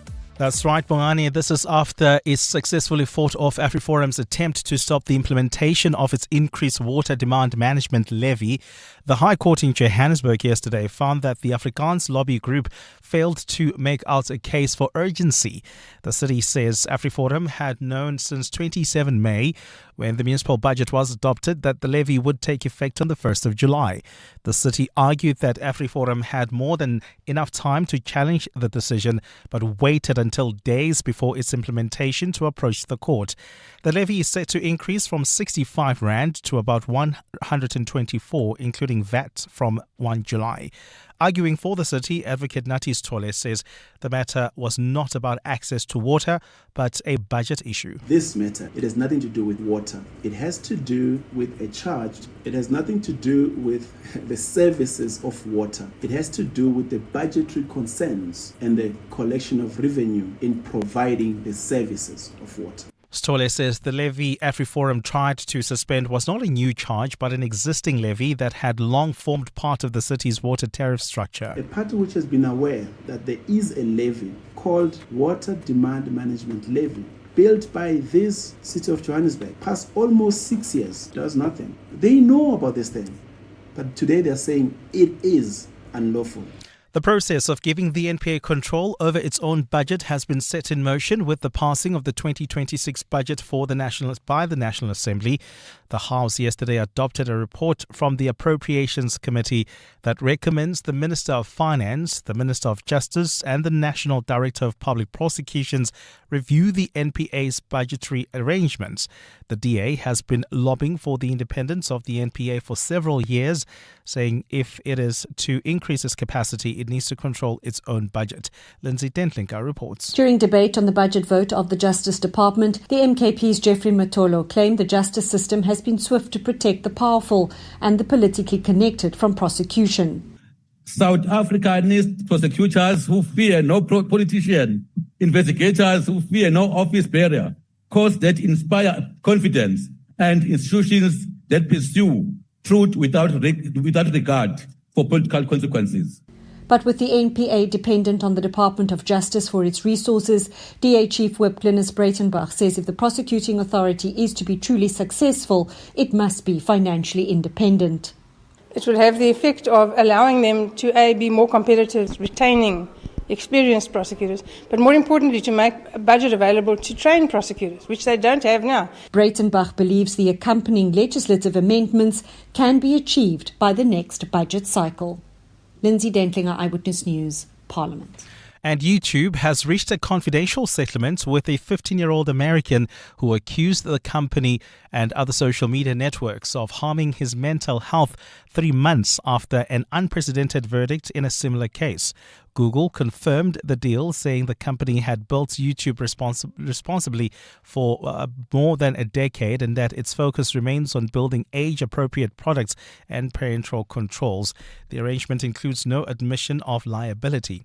Instagram owner Meta, TikTok and Snapchat remain defendants in the case, the second of its kind in the US, which is set to go on trial in LA next month. A partly cloudy day in store for Gauteng today. The temperatures will peak at highs between 20 and 21 degrees. And in the traffic, we've got delays on the N1 South heading towards Bryanston. This is as you come out of Rivonia Road towards Winnie Mandela Drive. There's also queuing traffic reported in Parkmore along Santon Drive out of Winnie Mandela Drive. The top story this hour, the city of Joburg has successfully fought off AfriForum's attempts to stop the implementation of its increased water demand management levy. Tabo's got 6 buckies running around fixing pipes, chasing invoices from Sentin to Soweto. They don't rest. But when one gets messed up in traffic, yo! That's not a scratch, my guy. No bucky, no money. But with Budget's affordable business insurance, Tabo's fleet is sorted. So when expensive days happen, his hustle keeps rolling. Visit budgetinsurance.co.za for a business insurance quote today. Budget is a licensed non-life insurer and FSP. T's and C's online. Are your nails discolored, brittle, crumbly, or appear ragged? Are they thickened or starting to lift off the nail bed? You may have a fungal nail infection, which can lead to discomfort, limit your activities, and have a negative impact on your social life because of the embarrassment. New Turbane Nail treats fungal nail infections by directly killing the fungus. It requires no filing before application and dries in about 30 seconds once applied. Ask your pharmacist about New Turbane Nail and say goodbye to fungal nail infections. Hi, this is Teko Modise, Hollywood Bet's brand ambassador. Be a winner who knows when it's time for a timeout and play responsibly. If you or someone you know needs help, call the South African Responsible Gambling Toll-Free Counseling Line on 0800 006 008 or WhatsApp help to 076 675 0710. Hollywood Sportsbook is a licensed betting operator. Hollywood Bet supports responsible gambling. No person under the age of 18 years are permitted to gamble. Winners know when to stop. 702. WhatsApp Bongani on 072 702 1702. Vote yes should be made compulsory, but only after they've developed a system to vote online, because some of us don't have the time to go and stand there in a long queues just to vote. I was looking at the re-registrations. I was able to re-register online. But if I had to go there to the voting stations just for registrations, surely I was not going to do it. So you'd be prepared to watch things deteriorate because you don't have time to stand in line to cast a vote? You would watch those who govern us start thinking that they rule over us, right? We say things like the ruling party. Remember when that was the phrase in vogue? And I was always insistent, they're not our rulers, they're our governors. Go to Swaziland, or Eswatini as it's now called. There you'll find a ruler. We don't have rulers. We have people who govern us. You would watch the country crumble and let others make decisions on your behalf because you don't have time. I tell you what, when things go south, perhaps you'll find it, hey? Morning team, this is Aubrey from Centurion. Bongles, I agree with you. I think that voting should actually be compulsory, but if you look at countries like, for instance, Australia, where voting is compulsory, they have an extra option on the ballot called abstain. that's obviously not being counted for the local elections, but it's useful for statistics to actually show what the state of the people are, how people are actually thinking about the politics at that stage. If there's no good choice, then abstain. That's a very valid point. But at least it shows that you care enough about the process to exercise that civic duty. Imagine if we had a 95% turnout of all the people who are eligible to vote. Wouldn't that be something? EWN Sport. So Cindy Paluta, KG, our technical producer, has a plan for tomorrow morning of when he's waking up. I think he's going to shower at halftime to make sure that when the game is over, he then rushes to come to work. Because, of course, at 3 a.m. South African time, it's all happening, isn't it? KG, have you started the clock? And the countdown to tomorrow morning. I have pretty much the same plan. Yeah. Actually, as I was coming to this bulletin, I was like, do I make it that I get to work at 3? Or should I make it that I get to work after halftime at 4? So let's see. I'll let you know tomorrow how it goes. But 3 a.m. tomorrow morning is when I don't think majority of the country will wake up for it, but soccer fans definitely will be up to watch Bafana against South Korea, a game that they have to win if they are to make the knockout stages. And of course, if they don't make the knockout stages, it'll be Coach Hugo Broos's last game. It's not important how I will be remembered. The most important thing is that we win tomorrow. I want to be in the second round. It's my first and my last probably World Cup, so I will do it. I will do it well, and I want success because this is something I'm used to. I want the success, and I want to be in the second round. Bafana midfielder Space Atoli is well aware of what's at stake. Everybody knows that it's a very important match for us. We all know that we need to win the game tomorrow in order to advance to the next round. The team is well prepared, and we are more than motivated for the game tomorrow. Colombia advanced the knockouts after beating DR Congo 1-0, while Croatia knocked Panama out with a 1-0 win. Ghana held England goalless.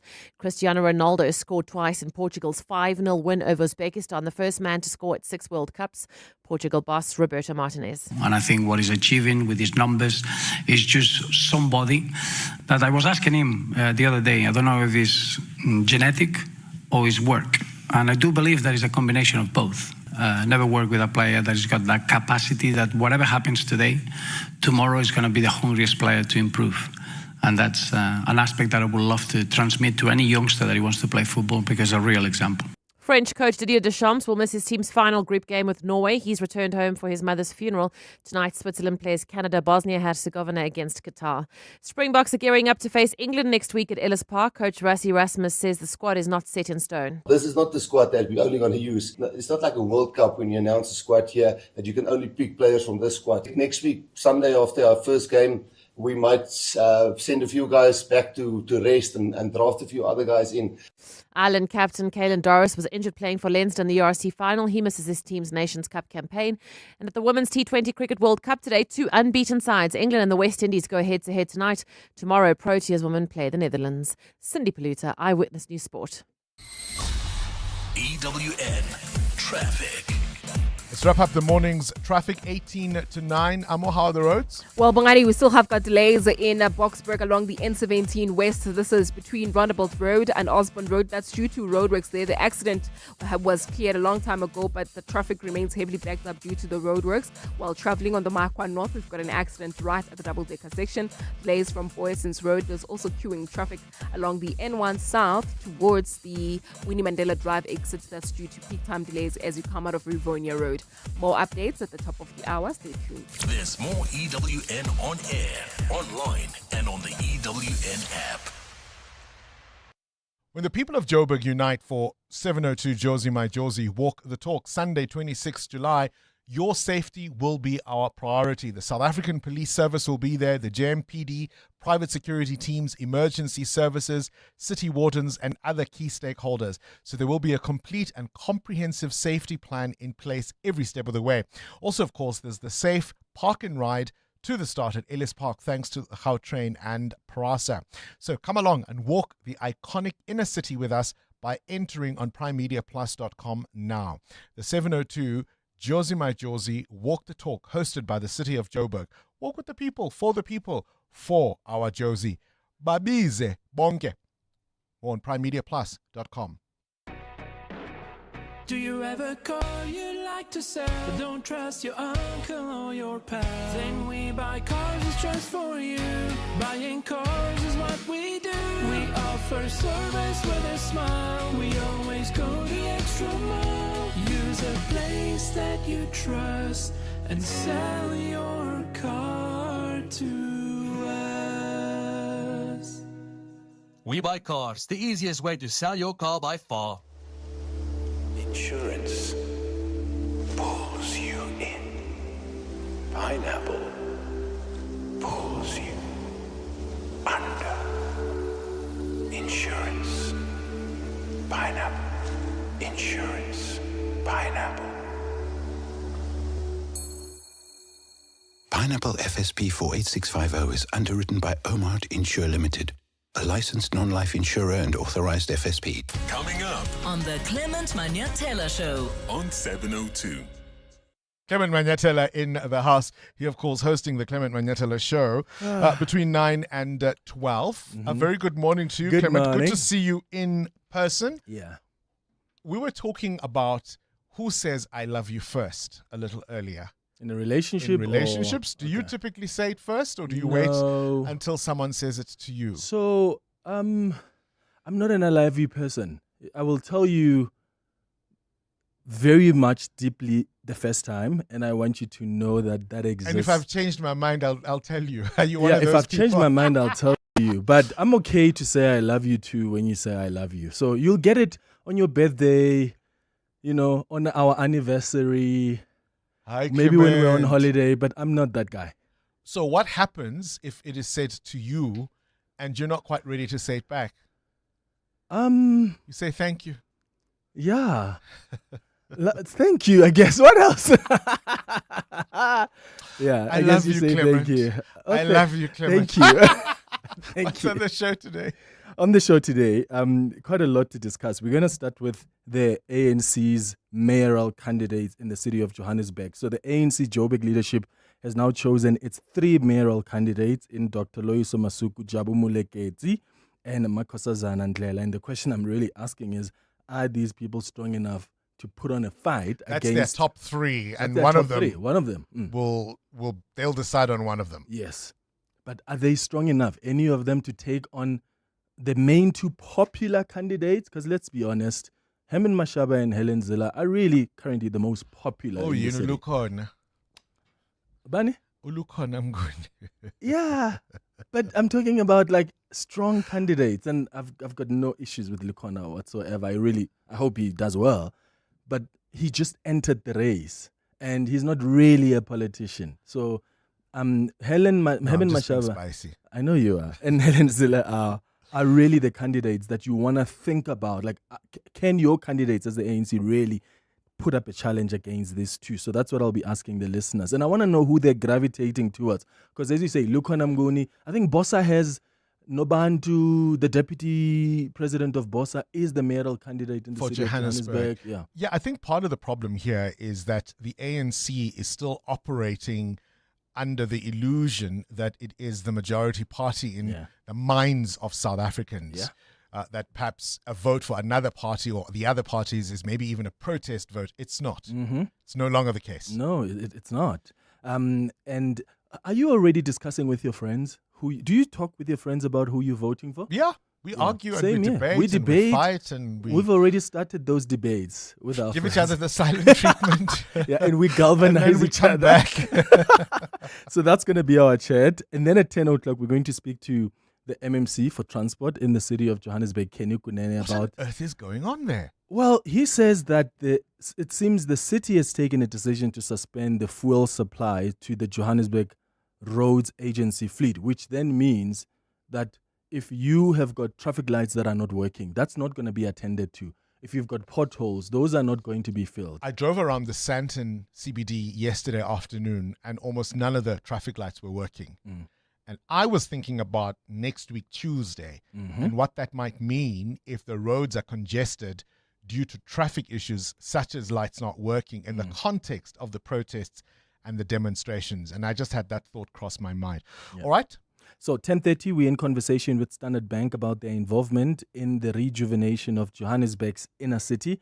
And then at 11 o'clock, we do our Listener's Choice feature. Today, we're trying to find out if and why visas, not even if, why are visas so expensive for so many South Africans that are traveling abroad, especially when you go to Europe? And you go run marathons and on holidays where you tell people you love them. Clement Manyatela between 9 and 12. Visit primemediaplus.com to enter 702 Josie My Josie Walk the Talk. Hosted by the City of Johannesburg. Walk with the people, for our Josie. For Joburg, by Joburg, in Joburg. Bamise bonke. Every great business starts with a problem, one you may have experienced yourself. Nedbank Business Ignite 2026, entrepreneurs turning pain into purpose. Solutions that make a difference. If your business generates between 1 and 20 million rand, you could get funding, mentorship, and the support you need to grow with Nedbank as your partner. Plus also, of course, access to Simply Biz to help you scale sustainably. So if you're solving real problems and are ready to take your business further, visit igniteyourbusiness.co.za or primemediaplus.com and enter today. We needed cardboard, glue and tape for ancient history. But now we've built a pyramid with flashing LEDs. The dog's paw calls like Pharaoh and there's glitter on the floor. How did we end up here? Well, it's the crazy store. That's crazy, crazy. That's the crazy store. Went in for one small thing, came out with so much more. The crazy store. Hey, you never know what you might find. That's Amanda, before she got naked. When the power tripped, Amanda felt more helpless than when her mom-in-law called her lasagna different.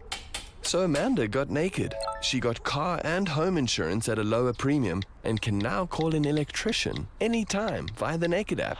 There we go. Cover your car and home now at naked.insure and see how easy insurance can be when you get naked. Naked Financial Technology is an authorized FSP. Get naked. This is Breakfast with Bongani Bingwa on 702. Let's walk the talk. 10 minutes to 9, corporates that care. It's that time of the week. We're looking, of course, for corporates and really all citizens who are walking the talk to make a difference in our country. We do it every Wednesday at around this time, and today we're in conversation with Food Lovers Market. And Andrew Milson, who is, of course, their executive for HR and sustainability, is in the studio with us in the Cape Town studios. And I, of course, am talking to him from Johannesburg. Andrew, a very good morning to you and welcome to 702 Breakfast. Good morning. Thank you so much for having me here. If you were here, I'd expect lots of fresh produce and all kinds of goodies, but it's fine. You're in Cape Town. We understand. That is just a joke. I suppose I always start this conversation with every corporate we speak to and ask, why are you one that cares? Well, Bongani, I think that it comes down to the very ethos of the organization. And, you know, we're a family business. It was set up by the Coppen brothers over, 34 years ago already.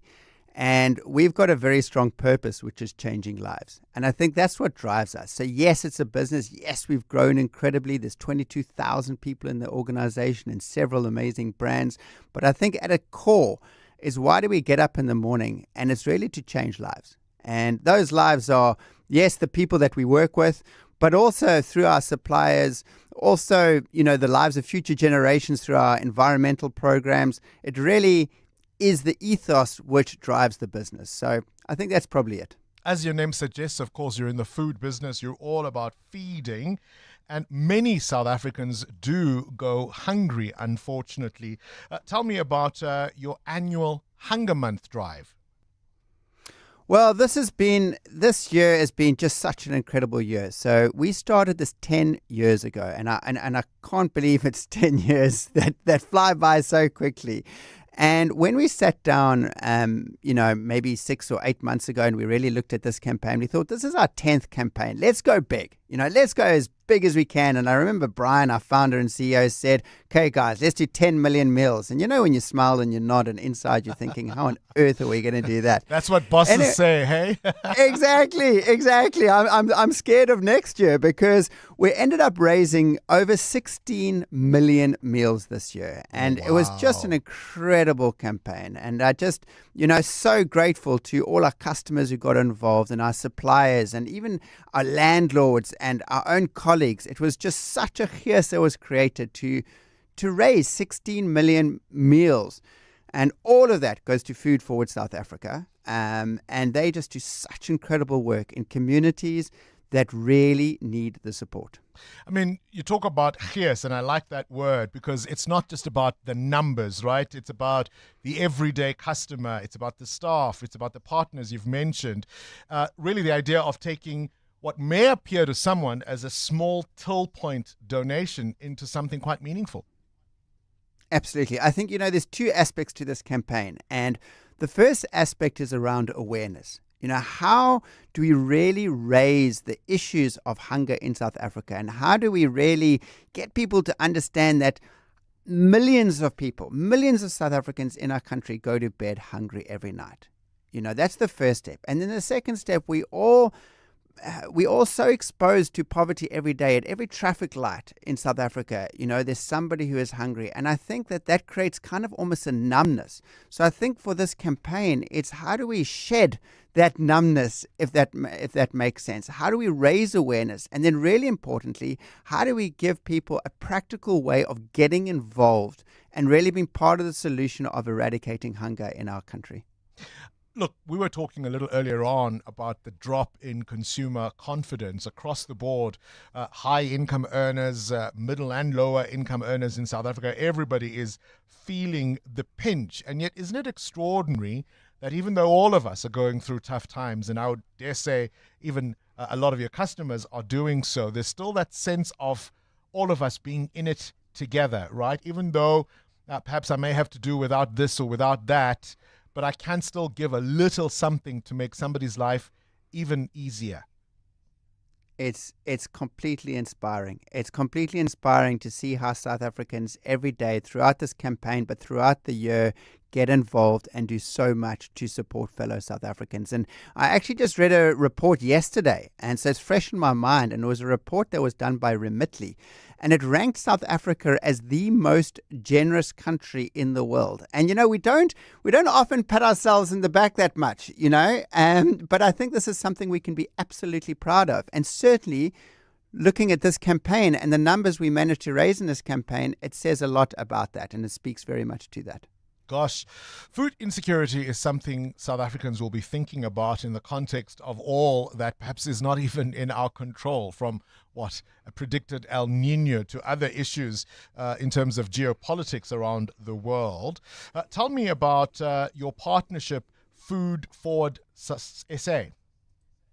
Well, they're an incredible organization and incredible partners to have, and they've walked this path with us longer than 10 years. They were one of our very first partners that we had, but certainly on this program, we came through a conversation with them over 10 years ago, and every year we've been fortunate enough to work with them, and they do such incredible work in taking surplus food from many of the retailers and many other organizations and then distributing that to their network of literally thousands of nonprofit organizations that are out there in those communities working every day to feed people who really need the nutrition and really need the food. And, working with organizations like Food Forward and their NPOs, I find completely inspiring because that's where you really see the work being done on the ground every day to support communities across our land. So over 10 years, over 37 million meals in the time that you've done this.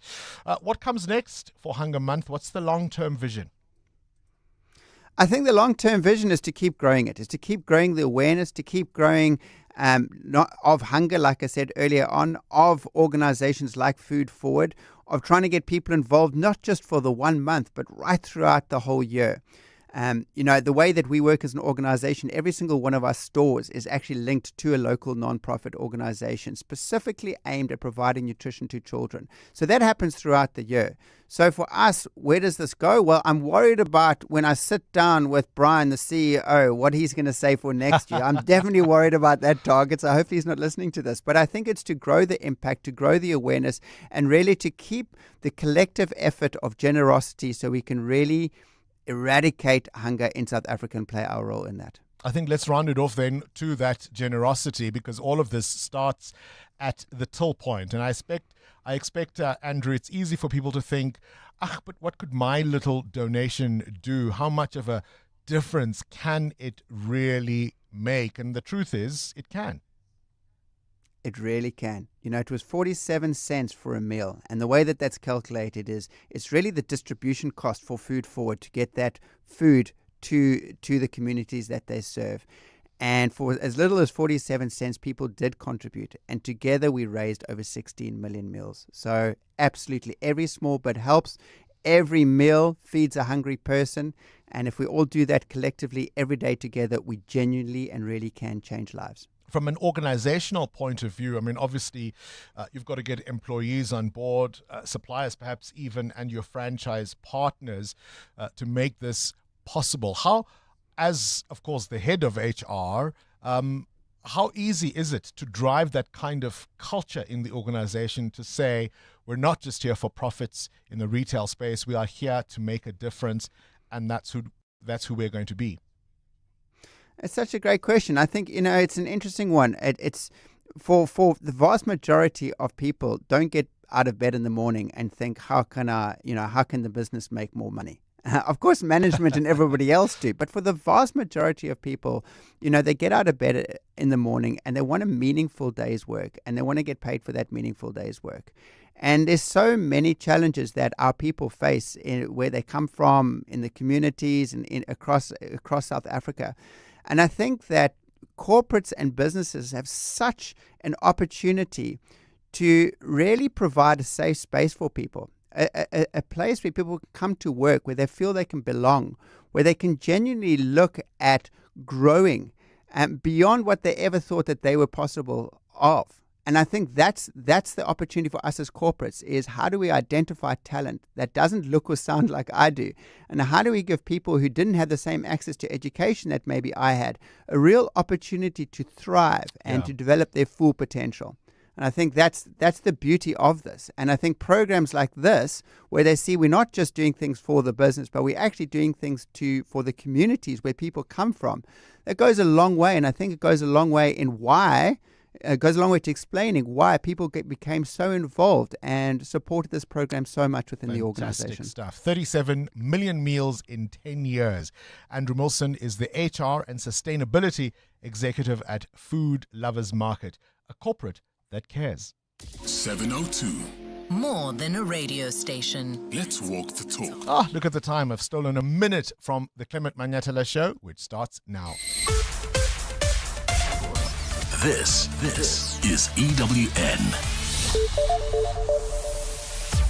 Good morning, I'm Sfiso Zulu. Thousands of migrants have already left South Africa ahead of protests against undocumented foreign nationals next. Good morning, I'm Sfiso Zulu. Thousands of migrants have already left South Africa ahead of protests against undocumented foreign nationals next Tuesday. The Border Management Authority says more than 9,000 Malawians and 3,000 Zimbabweans have been repatriated through the Beitbridge border post over the past 5 days. Another 900 Ghanaians and 300 Nigerians left through Ora Tambo International Airport. Bongani Bingwa has